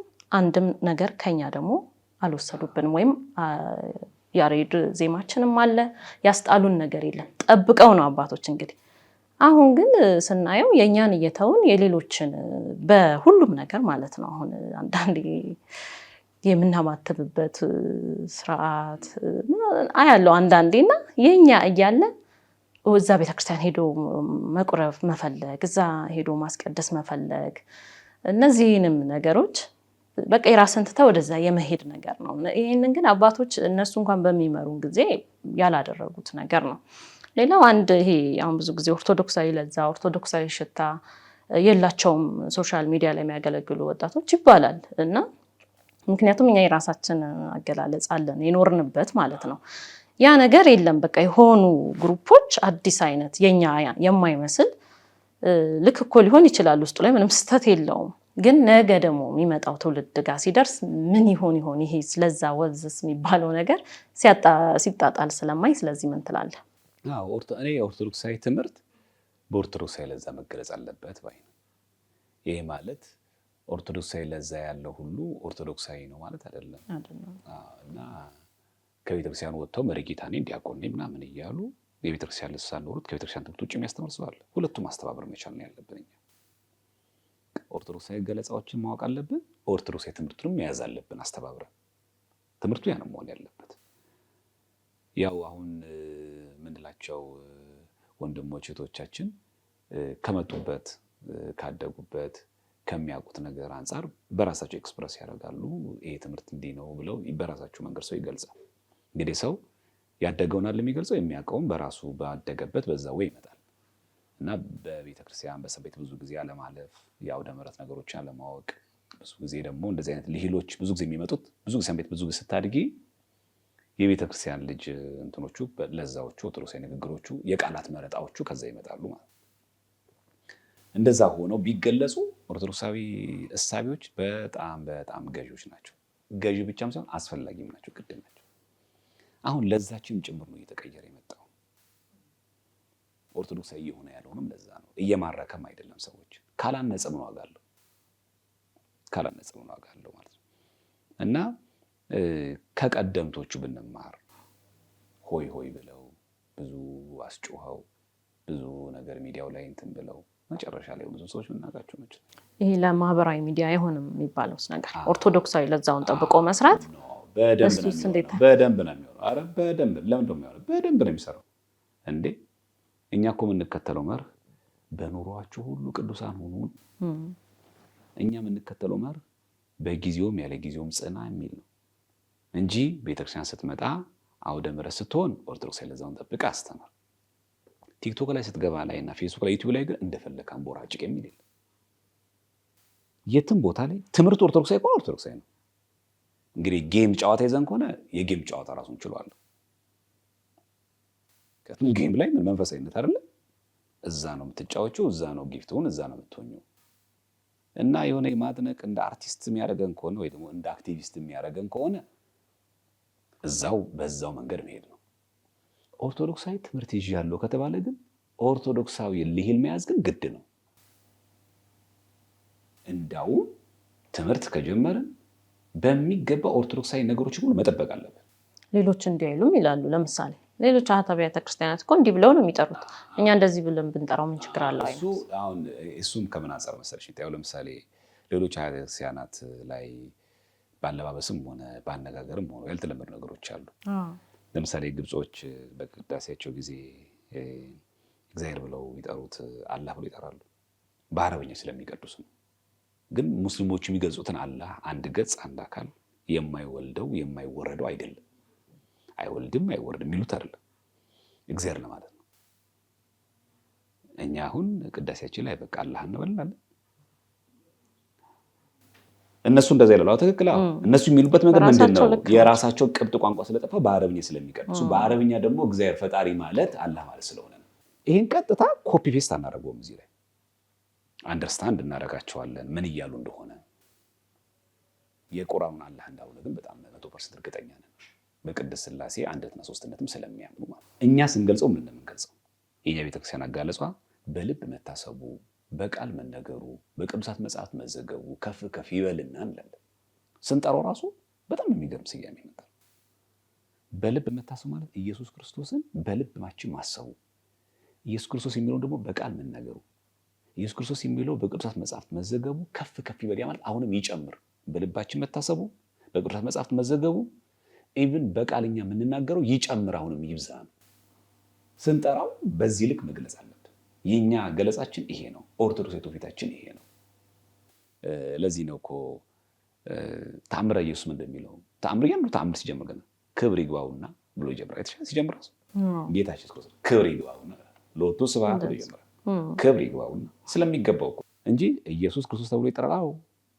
መቅደመ ተአምረ ኢየሱስ ላይ እኮ ተአምረ ኢየሱስ ከምን በፊት እኮ ቢባሉት ኢየሱስ ክርስቶስ ጦመ ስም ለዘ ይጸውዕ፣ ኢየሱስ ክርስቶስ ስሙን ለሚጠራ የጣፈጠ ነው፣ ኢየሱስ ክርስቶስ ለሚበላው እውነተኛ የህይወት ምግብ ነው፣ ለሚጠጣው እውነተኛ የህይወት መጠጥ ነው እያለ እኮ ይናገራል። በቅዳሴያችን ላይም ከኢየሱስ ትእዛዝ ልዩ የሆነ ቢሆን ይከልከል፣ አምላካችን ሆይ እንደ ቸርነት ነው እንጂ እንደ በደላችን አይሁን እኮ እንላለን፣ እንገልጻለን። ኦርቶዶክስ የኛ ትውፊት አለን። እኛ ፈሪሳይ አይደለንም። እኛ ኦርቶዶክሳውያን ክርስቲያኖች ነን። እንደዚህ እንዳጠረው እንደዚህ ፈጽሞ ይባላል። ግን ኦርቶዶክሳዊ ልሂላችን ቤተክርስቲያናችን ብላ ትገልጸዋለች እንጂ ቲክቶክ ላይ ስንወጣ መግለጽ ያለብን በኦርቶዶክሳዊ ለዛ ኦርቶዶክሳዊ ትምህርት ማስተማር ግድ ነው የሚለን እንጂ ማህበራዊ ሚዲያ ላይ እንደዚህ የሚባል ነው። ማን ያለው እንደዚህ? አውደ ምሕረት ላይ ሲሆን በሚዲያ ላይ ስትወጣ እንደዚህ አድርግ እንጂ ቲክቶክ ላይ ስትወጣ ግን እንደፈለክ መሆን ትችላለህ ያለው ማን ነው? አሁን ለዚህ እኮ ምላሽ የለውም። የሚቀድም ያነሳ ነው ከገድላት ከድርሳናት አንተ ስታነበው ግልጽ ያልሆነልን የማይዋጥልህን ቃል ወታ አልቀበልም ማለት ትችላለህ። ማን ነው እንደዚህ ስልጣን የሰጠህ ነው? የትኛው ቤተክርስቲያን ትምህርት መጽሐፍ ላይ ነው የሚከብዳችሁን ለመቀበል የሚያስቸግራችሁ ከሆነ አትቀበሉ ችግር የለውም የሚለው የትኛው? ይህን ስልጣን የሰጠን ማን ነው? እሺ አንቺ ተአምረ ማርያም ካሉት ከነዛ ሁሉ ተአምራት ውስጥ የሆነ ተአምር ክፍል አልጣመሽም፣ ተውሹ፣ እኔም ተውኩት፣ እሱም ተው፣ ያኛውም ተው። ስንት ተአምር? እሺ የምንቀበለው የጋራ የትኛው ነው? ምክንያቱም ከተማርሽው ትምህርት ጋር ስታዩ ያ ተአምር አልገጥማለሽ፣ እኔም ከማውቀው ቃል ሳየው አልገጥማለኝ። ያኛው የተአምር ክፍል አልገጥም። የትኛው የተአምረ ማርያም ክፍል የምንቀበለው? እኛ ተሰባስበን ይሄኛውን እንኳን ተቀብዬዋለሁ ትክክል፣ እኛንና ጸዳቂዎቹ የአንድ ተአምር ትክክለኛነትና ምና እኛ ባወቅንበት በደረስንበት መንፈሳዊ እውቀት ደረጃ ልክ ነው ያ ተአምር ትክክልና ስህተት የሚሆነው። እና አንዳንድ ጊዜ ህግ አውጪዎቹ እኛ እንሆናለን። ሚዲያ ላይ እንደዚህ የሚባል ነገር የለም ያለው ማለት ነው። በቃ ይሄ ከሌለ አለመናገር እኮ ነው። በቃ ሰው አይፈልግም፣ ትዕግስት የለውም። ገና በስመ አብ ምስል ስክሮል ያደርገኛል። እና እኛ ስለመርንበት መንገድ ስለሆነ ነው እንጂ በጣም ትችያለሽ። ኦርቶዶክሳዊ ለዛውን ጠብቀሽ በኦርቶዶክሳዊ መንገድ ማስተማር ይቻላል። ይሄ ማለት ግን አሁን ያሉት የልዩነቶች ምንጮች በዛ መንገድ ስለቀረቡ አይደለም። ያው እንደምናቆላችን ለዛዎቻችን በዛ ስለቀረቡ በሽቀናል። እሱ አይደለም መሰረታዊ ጉዳይ። መሰረታዊ ጉዳይ ግን አይነኬ የሚባሉ ትምህርቶችን አደጋ ውስጥ መክተት፣ ሁለተኛ የኢትዮጵያ ኦርቶዶክስ ተዋሕዶ ቤተክርስቲያን ብትወስንም እንኳን ራሱ በጣም አደገኛ በጣም ከባድ ነው። እነዚህም ከባድ ናቸው። አሁን ምንድነው የሊቃውንት ጉባኤ ምን ላይ ሰጥቶ የሊቃውንት ጉባኤ ቢልም እኔ አልቀበልም ማለት ሲጀመር ይሄ በጣም ወደ አፈንጋጭነት አልፎ ወደ ክህደት ልንፈቅ ይመጣል ማለት ነው። ምንጮቹ የሚጀምሩት ከዚህ ናቸው። ከዛ ውጭ ግን ተሳስቦ በፍቅር ሚስ ፕሬዘንት ባለማድረግ ቃላት እየለቀሙ ፊደል እየለቀሙ እንደዛ አይደሉም። አሁን የገቡት ሊቃውንት ጉባኤ ላይ የገቡት ጠቂዎች ይሄ እገሌን ሲናገር እንደዚህ ያለ እገሌ ሲናገር እንደዚህ ያለ አይደለም። ይሄ ትምህርት እንዴት ይታያል? ይሄ ገጸ ንባብ እንዴት ይታያል? ይሄ ትምህርት ቤተክርስቲያን ምን ትረዳዋለች? በሙሉ እንዳለ በዚህ መንገድ ናቸው የሚቀርቡት ማለት ነው። ስለዚህ አሁን እግዚአብሔር ከፈቀደ በሊቃውንት ጉባኤ ይቀርባል ተስፋ እናደርጋለን። እንግዲህ የተለየ ነገር ካልተፈጠረ ማለት ነው። በዚህ በሚያዘው ከቀረበ በዛ መንገድ ከሆነልን ለሁላችን ምላሽ ይገኛል። ግን ይሄ ዘላቂ መፍትሄ ነው ብዬ አላምንም። ለምን አላምነው? አሁንም ነገ ጥያቄ እንደሲነሳ አሁን ሊቃውንት ጉባኤ ልንሰበስብ ነው። በሁለት ሰብሰበው 3 ጥያቄ ያለች የቀረችን ደግሞ አሁን የመጣች እቺ ደግሞ ላይ ሰጡ። አሁንም በሉ 1-2 ጥያቄ ያለ ደግሞ አሁን የመጣ በየጊዜው በዚህ ፍሎ ነው የምንሄደው። ከዛ ሰው እንደዚህ የተወዛገበ ነው የሚሄደው ሁሌ። ምንድነው መፍትሄው? ምንድነው? የኢትዮጵያ ኦርቶዶክስ ተዋሕዶ ቤተክርስቲያን የምታስተምረውን ትምህርት ብቻ ይዞ ማስተማር።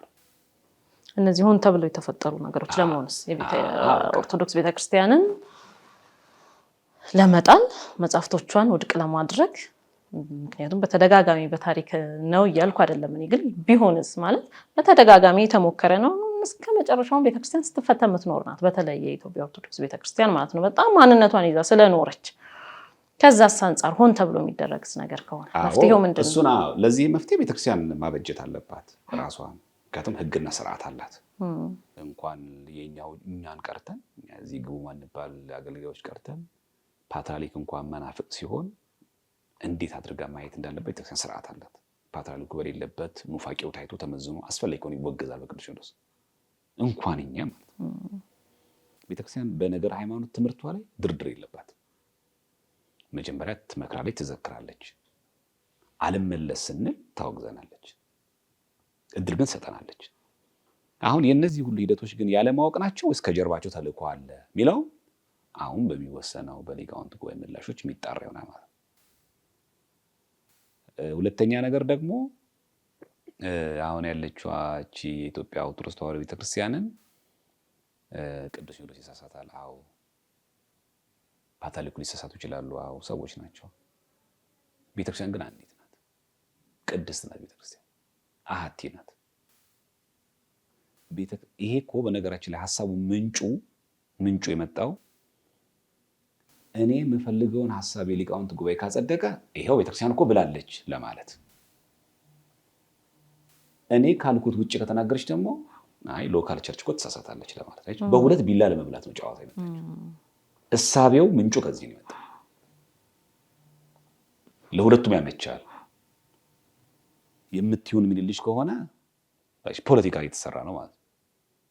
ይሄው በቃ ቤተክርስቲያኒቷ ብላለች ይሄው ያለው እኮ ነው ተብሎ በቃ አምባጓሮ ለመፍጠርና በቃ ማህበራዊ ቪዲዮ ለማስጨው። በተቃራኒ ከሆነስ ሎካል ቸርች እኮ ትሳሳታለች። እዚህ ሁለቱን ታመልጫለሽ ማለት ነው። ማምለጫ መንገድ ማለት ነው። ይሄ ነው መቆም ያለበት። አደገኛው ነገር ይሄ ነው። የነዚህ ሁሉ መልሶች ላይ የተሰጡ ያወዛገቡ ነገሮች ወደዚህ ሲመጡ መልስ ካልተሰማ ማለት ነው። በተረፈ መፍትሄው ቤተክርስቲያን በጣም በተለይ ሊቃውንቱ ጉባኤ ከመቼውም ጊዜ በላይ መስራት አለበት። ይሄን ጊዜ ቤተክርስቲያን በውስጥም በውጭም ጥቃት የደረሰባት ነው ያለው። በአፍም በመጻፍም በኃይልም በሴራም እሷን ለማጥፋት በዚህ ዘመን የሊቃውንቱ ጉባኤ ከመቼውም ጊዜ በላይ የአፉን በአፍ የመጻፉን በመጻፍ መመለስ አለበት። የግድ ነው። ከዛ እዚህ ጋር ያለው የሚዲያ ጫጫታ የሰሞን ስለሆነ ችግር የለውም። ዩቲዩብ እኮ ያው የተወሰነ ጊዜ ያለ ርዕስ ምን ሆኖ ከዛ በኋላ እኮ ዝናም ምናምን መፈመስም እኮ ይቀራል። ቤተክርስቲያን ግን ትቀጥላለች። ስለዚህ ያ እንዲሆን የሊቃውንቱ ትልቅ ስራ መሰራት አለበት። ሁለተኛ ከአሁን በኋላ የሚደረጉ ማንኛውም አይነት ከቤተክርስቲያን ትምህርት የወጡ ትምህርት ሲኖሩ ቤተክርስቲያን ማስቆም አለባት። ይሄ ማህበራዊ ሚዲያ የሚቆጣጠር አካል ያስፈልገዋል። ባለቤት አልባ ነው፣ ባይተዋር ነው፣ ክፍት ቤት ነው፣ ክፍት የሥራ ቦታ ነው። ማንም ሰው ብድግ ብሎ የቤተክርስቲያን ተቆርቋሪ ማለት ይችላል። ማንም ብድግ ብሎ ተነስቶ የቤተክርስቲያን ትምህርት ብሎ ማስተማር ይችላል። ከየት ተማርክ? ማን አገኘኸው? ማን ያስተማረህ? የለም። የት ነው ያደግከው? የት ደብር አድገህ ነው? ደብራችን እኮ አይታወቅም። አብዛኛው ቲክቶክ ላይ ያለ እኮ አገልግሎት ደብሩ እኮ አይታወቅም። የት ደብር ነው ያደግከው? ተው ሌላው ነገሩ የት ደብር ነው ያደግከው? ከማን ነው የተማርከው? ምንድን ነው የተማርከው? እንደው ለማገድም እኮ ለማውገዝም እኮ ደብር ያስፈልግሻል እኮ። የት ከየት ያገኘሽው ትምህርት ነው ሚዲያ ላይ መተሽ የምታስተምሪው? እና ይሄ ብዙ አደገኛ ነገሮች እየመጡ ነው ያሉት እኛ ጋር ማለት ነው። ከየት ያመጣ ነው? ምንጮቹ ናቸው። ስለዚህ ቤተክርስቲያን ከአሁን በኋላ ማህበራዊ ሚዲያውን መቆጣጠር አለባት። ቲክቶክ መምጣቱ ጥሩ ነው፣ ብዙ ጥቅም ጎኖች አሉት። በዛው ልክ ደግሞ ጉዳቶች ደግሞ አሉት። ስህተቶች ይኖራሉ፣ ግልጽ ነው። ሚዲያ ላይ በጣም ስህተቶች ይኖራሉ። አሁን አደገኛነቱ ያንን ስህተት ግን ለማረም ዝግጁ አለመሆን ነው አደገኛው እንጂ እንሳሳታለን እኛም ፍጹም አይደለንም። ግን ይህንን ደውለው አባቶቻችን ይሄ ቀደም ባለፈው ያልከው ስህተት ነው፣ ይህም በዚህ አርሞ ሲባል አላረምም ትክክል ነኝ ማለት ሲጀምር ነገር እየተበላሽ መጣው ከዚህ ይጀምራል ማለት ነው። አባቶችን መስማት የአብነት በነገራችን የኛ ቴዎሎጂ ስንት ዓመት አስቆጥሮ ነው የቅድስት ሥላሴ? የኛ እኮ ቴዎሎጂያችን እኮ የአብነት መምህራን ናቸው እንዴ! ስንት ዓመት አስቆጥሮ ነው በቴዎሎጂ ቤተክርስቲያን የምንመዝናት? የግብፅ እኮ ቴዎሎጂ እስከ 5ኛው እስከ 6ኛው ክፍለ ዘመን እኮ ነው ሄደው። ከዛ በኋላ እኮ ቆሟል። ሳያቋርጥ እኮ የሥነ መለኮት ትምህርት እኮ ያደጉ እኮ ኢትዮጵያ ውስጥ እኮ። ሌሎች አሃተ ቤተክርስቲያን ብትመለከች እኮ የቴዎሎጂ እድገታቸው እኮ የለም።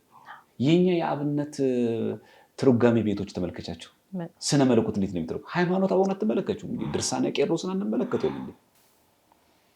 እንዴት አድርገው ነው ሚስጥረ ሥላሴ ሚስጥረ ሥጋዌ እንዴት ነው ያስፋፉት? እንዴት ነው ያመሰጠሩት? ያልተቋረጠባት የቴዎሎጂ የነገረ መለኮት ትምህርት ያለባት የኢትዮጵያ ኦርቶዶክስ ተዋሕዶ ቤተክርስቲያን ናት። ሌሎች እኮ እስከዚህ ዓመታት ድረስ ነው የምታያቸው፣ ከዛ ይቆማል እኮ።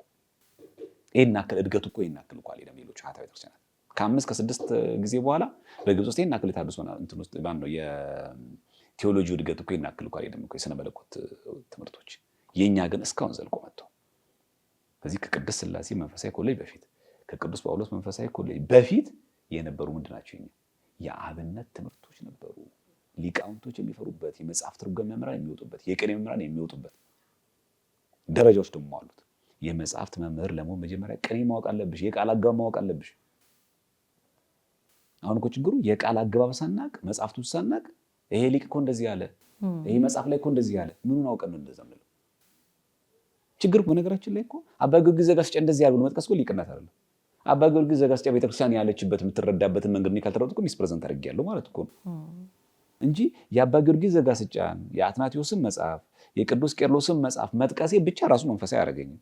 ያንን የቅዱስ ቄርሎስን ትምህርት ከሐዋርያት ትምህርት ከቀደምት ቤተክርስቲያን ትምህርት አንጻር ቤተክርስቲያን ከምትረዳበት አንጻር እንዴት ይታያል? ቤተክርስቲያን ይህንን የሊቁን ትምህርት የምትረዳው እንዲህ ሲል ነው። ሊቁ እንደዚህ ያለው እንዲህ ሲል ነው። እንደውም ያስማማሉ እኮ ሊቃውንት። ስንክሳር ላይ ተገረዘ ይላል፣ እዚህ አንድምታችን ላይ ደግሞ አልተገረዘም ይላል። ይህ አይጋጭም ቢሉ አይጋጭም። ክርስቶስ ኢየሱስ ክርስቶስ በ8ኛው ቀን ተገረዘ ሲል በመንፈስ ቅዱስ ነው። አልተገረዘም ሲል ደግሞ በሰው እጅ አልተገረዘም ሲል ነው። ስለዚህ አይጋጭም። ማን ነው የሚያስታርቀው? ሊቃውንት እንጂ እኛ አይተን ስተት ነው እንደዚህ ይላል፣ ይሄ መጽሐፍ እንደዚህ ይላል፣ ይሄን ይላል ብለን እኛ ራሱ ስላቀረብ ነው ትክክል አይሆንም። የራሱ ያንን መጽሐፍ ራሱ ዲፋይን ይማድረግ እና አንዳንድ ጊዜ እኛ በውስጥ ተነጋግረን ራሱ የመፍታት ስልጣኑ ራሱ የለንም። በውስጥ መነጋገር የምትችው ምንድነው? አካሄዶቹ ላይ እንረጋጋ፣ ስድቦችን እናስቀር፣ ተረጋግቶ በምናውቀው በቤተክርስቲያን ትምህርት መንገድ እንሄድ ለማለት ያገለግላል።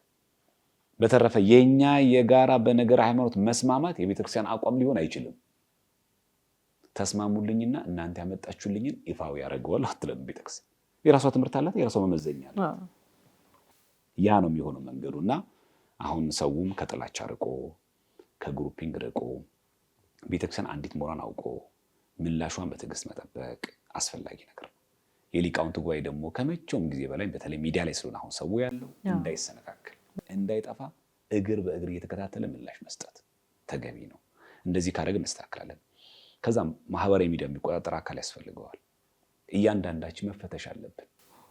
ዘማሪያም እየታደገ ነው፣ ከየት ነው ትምህርቱን ያመጣው፣ ለማህበራዊ ሚዲያው ለመናገር ብቁ ነህ ወይ፣ ማስተማር ትችላለህ ወይ ብላ ቤተክርስቲያን መዘን አለባት። ክፍት በሆነ ቁጥር አሁንም ነገር ሌላ አዲስ ትውልድ ይመጣል።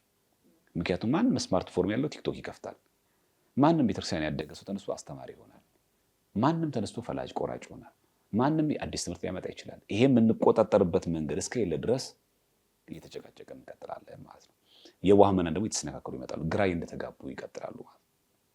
አንዳንድ ጊዜ የሚባል ማይባል ነገር ራሱ ጭምር እንኳን ማንለይበት ደረጃ ይደርሳል። አሁን ከልብ ደረጃ በጣም የሚያሳዝን በሽሽቅ ብቻ ሳይሆን ለሚዲያ የሚባል ማይባል እንኳን እና አንዳንድ ጊዜ ርዕስ መሆን ራሱ ምንፈልግ ሰው እዛ ነው። ቅድም ዋናው ጉዳይ ተነሳና ሲጀመር የነበረው የቅበተ እምነት ጉዳይ ተነሳና በቃ ሌላ ኦርቶዶክሳዊ አከራካሪ ጉዳዮችን ያነሱ እርስ በርስ መበሻሸቅና ለሚዲያ የማይበቁ ነገሮችን ማምጣት ምን ይላል?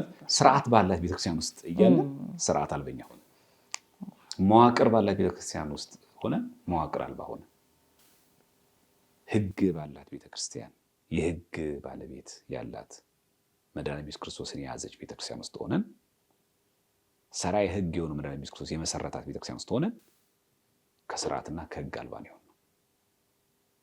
በጣም በጣም በጣም ጸያፍ ነገሮች ነው የሆኑት ያሉት እና ከጊዜ ወደ ጊዜ ደግሞ ማንማር እና አንዳንድ ጊዜ ራሱ በጣም ርዕስ መሆን የምንፈልግ እኔ ፐርሰናሊቲ ዲስኦርደር ጭምርም ያለብን የሚመስለኝ ማለት የሆነ ጊዜ ርዕስ ካልሆነ የሚያምን ማለት ሰዎች ስለኛ ደጋግመው ካላወሩ እንደው በምን በኩል ርዕስ ልስጣቸውና በምን በኩል ደጋግሜ ልነሳ፣ በምን በኩል እኔ ስለኔ እንዴት ይነገር፣ በምን በኩል እኔ የሆነ ነገር አንስቼ እሱ ነው እኮ ያለውን ተበልዬ በእኔ ጉዳይ ሰው ሲጨቃጨቅ ርዕስ ለመሆን የሚናፍቀን ያለ ራሱ ነው ይመስላል። አንዳንድ ጊዜ የሚነሱ ርዕሶች በጣም ነው የሚያሳዝኑት።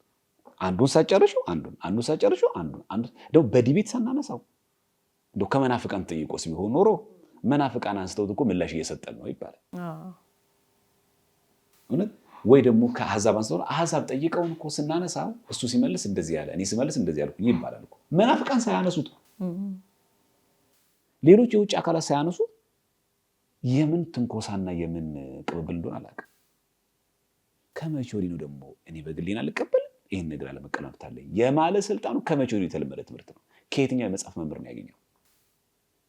በአብነት ትምህርት እኮ የሚገርምሽ እኮ ያለውን እኮ የቤት ስራ ተሰጥቶን እኛ አብነት ትምህርት ስንማር የኔታ የቤት ስራ ይሰጡናል።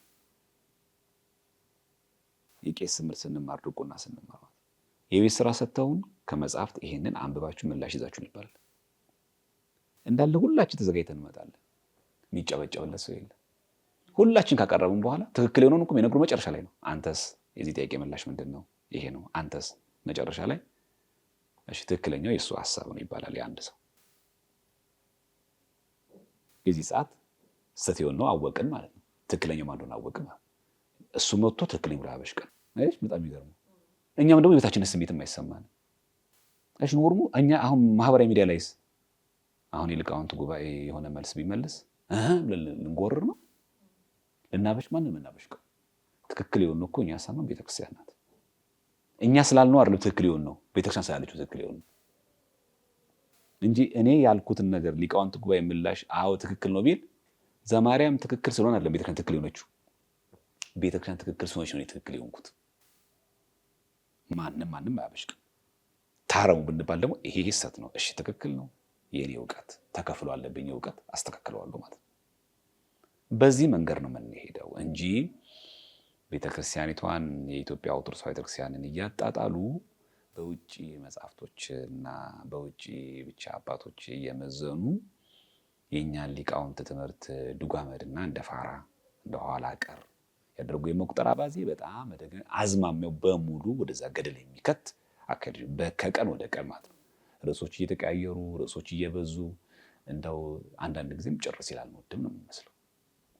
ጸጥ ሲባል ራሱ ማን ነው ወድስ ድም እስከሚመስል ድረስ ነው። ደግሞ ምንም ሙክልና የሌለን ሰው ተመድበንስ ቢሆን ጥሩ ግን እንደው ሀገረ ስብከቱ መድቦ ቢሆን ጥሩ። አንተ ጎበዝ ቀጥል እሺ ደብዳቤ ሰተን ካሁን በኋላ በማህበራዊ ሚዲያ በዚህ ርዕሰ ጉዳይ ዘማርያም እንዲያስተምሩ መድቤዋለሁ ብትል እኮ ነው ጥሩ። በሌለኝ ነገር እኮ ነው ህዝቡን እየከፋፈልን ያለ ነው። ከዛ አልፎ ደግሞ ከኛ የማይጠበቁ በጣም ጸያፍና የወረዱ ስድቦች ሲያሳዩ ምን ያክል መንፈሳዊ ህይወታችን ራሱ የዘቀጠም ነው። እንኳን እኛ ራሱ ገና መማር አለብን ማለት ነው። ገና ብቁ አይደለን። የምንሳደባቸው ስድቦች ራሱ ዓለማዊ ሰው አይሰደቡ። በጣም የወረዱ አልፈው ተርፎ ወደ ቤተሰብ ምናምን የሚዘልቁ ነገር ሲሆኑ ይሄ በጣም መሰረታዊ እንደውም ጸበል የሚያስፈልገን ሰዎች ጭምር አለንበት ማለት ነው። እና እንዲህ ስለሆኑ እኔ ኦርቶዶክሳዊ ለዛዎች መጠበቅ አለባቸው ከኦርቶዶክሳዊ ትምህርት ጋር ነው እንጂ ማህበራዊ ሚዲያ ላይ ሲሆን ችግር የለውም እንደፈለክ ግለጸው የሚል ነገር የለም። እኔ በጊዜውም ያለ ጊዜው መጽናት በኑሯችሁ ሁሉ ቅዱሳኑ ስለሚል የትም ቦታን መንፈሳዊታችን መገለጽ ያለበት በማህበራዊ ሚዲያም በመስሪያ ቤትም በሰፈር ውስጥም በእድርም በቁብም ውስጥ እንጂ እኔ ታጋሽነቴ ቲክቶክ ላይ ከሰብለ ጋር አብሬ ሲሰራ ደግሞ እሳት ያስመሳይነት ነው። አንቺ እዚህ ጋር ከአንቺ ጋር አብሬ ሲሰራ በጣም ታጋሽ ሆኜ እዛ ጋር ደግሞ እሳት የላሰ ሆኜ እዚህ ጋር ደግሞ ይሄ ሁለት ገጽ ደብል ፌስ ነው የሚሆንብን። ስለዚህ ያ አደገኛ ነገር እንዳይመጣብን መጠንቀቅ አለብን። ምናልባት ዝናው ገደል እንዳይከተን ዝናውን እንጠቀምበት ለመልካም ነገር። በቃ ብዙ ጊዜ ገደል እንዳይከተን፣ ፎሎወሮቻችን ገደል እንዳይከቱን፣ ተከታዮቻችን ገደል እንዳይከቱን የቤተክርስቲያኗን ትምህርትን በሚገባ እየጠየቅን እንማር። በቃ ጥረት ብዙ ሰዎች ስለማያውቁን በጣም ጥረት ተደርጓል። የሚገርምሽ በአካል ለመገናኘት ጥረት አድርገናል። በቴሌግራም ግሩፕ ከአንድም ሁለት ጊዜ በአካል ተገናኝቶ ስለዚህ ጉዳይ እንዴት እናድርገው ገና ከመነሻው ራሱ ገና ሲነሳ ይሄ ነገሮች ወደ ክፍፍል እየሄዱ ነው፣ ይሄ ነገር አደጋ እየፈጠሩ እንዴት እናድርግ ሰሚ የለም። አንዳንድ ሰው ግን ባለማወቁ ለምን በውስጥ አታወሩም፣ ለምን በውስጥ አትነጋገሩ፣ ልክ ያልተሞከረ ነው። እርግጥ ማለት ያለበትን ነው ማለትም ያለብሽ እንደዛ ነው። ለምን ግን ወንድሞችን ለማዳን ከመነቃቀፍ በሚዲያ ከመተቻቸት ቁጭ ለማውራት አይሻልም? በአካል መጥቼ ከሐዋሳ ድረስ መጥቼ እዚህ 2 ጊዜ ተስማምቻለሁ ለዚህ ጉዳይ ብቻ ብዬ መጥቻለሁ። ምንም አጥጋቢ ምላሽ ግን የለም። ተስማምተሽ እሺ ትባያለሽ፣ ተመልሶ እዛው ታጥቦ ጭቃ ነው፣ ታጥቦ ጭቃ ነው። ምንም ለውጥ የምታየው ነገር የለም። ወደ ተግባር ስንቀር የለም። የቤተክርስቲያኗን ትምህርት አክብረን ቤተክርስቲያን የምትለው ነገር እንበል፣ አለቀ። በዚህ መንገድ እንሂድ። ከዚህ ውጪ ሌላ ትምህርቶችንና እኛ የመሰለን ነገር በየትኛውም መንገድ እየፖስተንና እየተናገርን ሰዎችን አናወዛግባቸው። መፍትሄ የለም። ከዛ በኢንዲቪዥዋል ደግሞ በግል ደግሞ ምላሽ የለም። እና አንዳንድ ምዕመናን ይህን ባለማወቃቸው ምክንያት እንደው በውስጥ ብታወሩ፣ በውስጥ እንደው ብትነጋገሩ፣ እንደው ወንድሞችን ለማዳን እንደው በጣም ትሞክሪያለሽ እኮ ነው። አንዳንድ ጊዜ ወዴት ነው የመጣሁት? ይህን ነገር ሁሉ ስለሞከርኩኝ በግሌ ሌላ ተልእኮ አለ እያልኩ ነው ያለሁት። እኔም ከግለሰብ ዘሎብኛል ጉዳዩ ማለት ነው። እገሌ እንደዚህ አለ፣ እገሌ ደግሞ እንደዚህ ብሎ አስተማረ። አሁን እሱን ተውኩትና አሁን ይሄማ በየጊዜው እኛ ርዕስ እየሰጠን የዋህመናንን ለማወዛገብ ስንት መናፍቃን ላይ የምንሰራው ስራ እያለ ስንት የጠፉ በጎችን ወደ ቤተክርስቲያን የምንመልስበት ወቅት እያለ እርስ በርስ እንደዚህ ርዕስ የሚፈጥርብንማ ከሆነ ከጀርባማ የሆነ ተልእኮ አለ እንጂ እኮ አንድ ርዕስ እኮ አይደለች፣ 2 ርዕስ እኮ አይደለም። በየጊዜው የተደራረበ ይመጣል። አንዱ ስትዩ አንዱ ስትዩ አንዱ ሁሌ ደግሞ ከአንድ አቅጣጫ በዲቤት ያልተነሳ በውይይት ያልተነሳ ርዕሰ ጉዳይ እየተነሳ ይጨቃጨቃል። እና ይሄ ነገር ሲሆን አንዳንድ ወንድሞች እናቶች ባለማወቃቸው ምክንያት በውስጥ ብታናግሩ፣ በውስጥ ብታስመክሩ፣ እናንተ ብትነጋገሩ እኮ ይሻላል። ለመናፍቃን መሳለቂያ ሆነን ትክክላው ግን ካልተሰማስ በውስጥ ያ ሰው ለመቀበል ዝግጁ ካልሆነስ እኔ አልሰማ ካልኩሽ ምን ታደርጊኛለሽ? እና ያልተሞከረበት አስመስሎ የማቅረብ አባዜ ስላለ ይሄን ማወቅ አለብን። ስለዚህ ከኛ የሚጠበቁ ግዴታ መወጣት አለብን።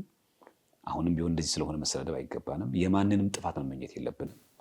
የማንም ቁጥር እንዲቀንስ መትጋት የለብንም። ማንንም በጥላቻ አይን ማየት የለብንም። በማንም ላይ ኮምፕሌክስ ሊኖርብን አይገባም። ይሄ ኦርቶዶክሳዊ እሳቤ አይደል። ማንም ይደግ፣ ማንም ከፍ ይበል፣ ማንም በደንብ አድርጎ ያስተምር። ያ ትምህርት ግን የኢትዮጵያ ኦርቶዶክስ ተዋሕዶ ትምህርት መሆን ግን አለበት። መብት ሳይሆን ግዴታ ነው። አለቀ።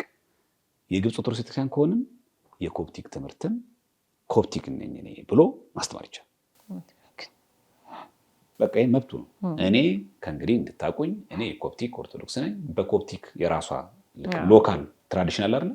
ልክ የኢትዮጵያ ኦርቶዶክስ የራሷ ትውፊት እንዳላት ሁሉ ዓለም አቀፍ ትውፊት አለ፣ ሐዋርያዊ ትውፊት አለ። እሱ ደግሞ እንደ ያን አጥቢያ ደግሞ ሶሪያም፣ ግብፅም፣ አርመንም ኢትዮጵያም የራሳቸው ደግሞ አለ።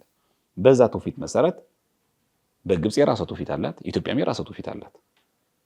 በካፒታል ሌተር ትራዲሽን ቲን ስንጽፍ የዓለም አቀፉን አጠቃላይ ሐዋርያዊ ትውፊትን ነው። በስሞል ሌተር ቲን ስንጽፋት ደግሞ የሎካል ሀገራዊ የሆነ የኢትዮጵያ ኦርቶዶክስ የራሷ ደግሞ ይትባሃል፣ የራሷ ወግ፣ የራሷ ትውፊት፣ የራሷ ስርዓት፣ የራሷ ባህል ያላት ነው። ግብፅም ልክ እንደዛ የራሷ አላት። እንደዚህ ብሎ ከተናገረ እኔ የግብፅ ኦርቶዶክሳውያን ምዕመን ነኝ፣ ማምነው እንደዚህ ነው፣ እኔ በሶሪያ ቤተክርስቲያን ትምህርታችን እንደዚህ እናምናለን ብሎ ማስተማር ይችላል። እኔ የኢትዮጵያ ኦርቶዶክስ ቤተክርስቲያን ምዕመን ነኝ ብሎ ከተናገረ የኢትዮጵያ ኦርቶዶክስ ቤተክርስቲያን ትምህርቷን ይትባሃሏን ባህሏንም ጭምር የመጠበቅ ግዴታ አለበት። ያ ማስማሚያ መንገድ ያለው እንደ እውቀት ይሄ ሊቅ እንደዚህ ያለ እንችላለን። ይሄ ሊቅ እንደዚህ ያለ ኦፊሻሊ ግን ቤተክርስቲያን ምን ትላለች? እዚህ ጋር ነው ጥያቄ። ይሄ ሊቅ እንዲህ ብሎ ተረጎመው ይሄንን ገጸ ንባብ፣ ይሄንን የወንጌል ክፍል ይሄኛው ሊቅ እንዲህ ብሎ ተረጎመው። ቤተክርስቲያን ግን በይፋ ምን ብላ ታስተምራለች? እዚህ ጋር ነው። ለእውቀት እንጥቀሰው ችግር የለውም። የሊቃውንት ሐሳብ ነው። በቃ ይጠቀሳል፣ ችግር የለውም። አንድምታ ላይም እኮ አለ። አንድም ይሄ ሊቅ እንዲህ ብሎ ተረጎመው፣ አንድም ሳይሮስ ዘስሙናይ እንዲህ ብሎ ተረጎመው ትወስጂዋለሽ። ቤተክርስቲያን በይፋ ምን ብላ ሰበከች? አውደ ምሕረት ላይ የነዛ ሊቃውንት ትምህርት አሳብራ ምን ብላ ተናገረች? የተሰናሰለው የተሰባጠረው አንድ ላይ ሆኖ የተሰፋው ትምህርቷ በይፋ ይሄ ነው።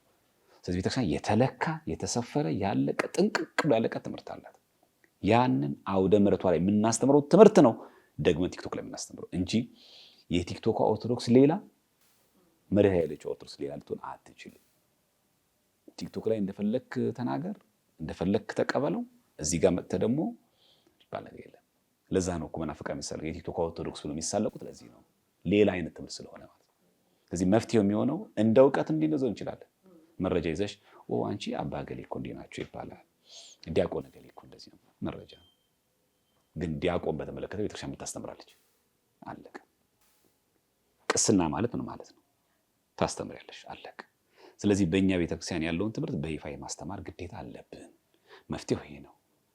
በተረፈስ ጥያቄዎች ይኖሩብናል። አዎ እኔም እኮ ጥያቄ አለ። ያልገባኝ ነገር ምን እንደማለት ነው፣ ወደ ሊቃውንት እጅ እጠይቃለሁ።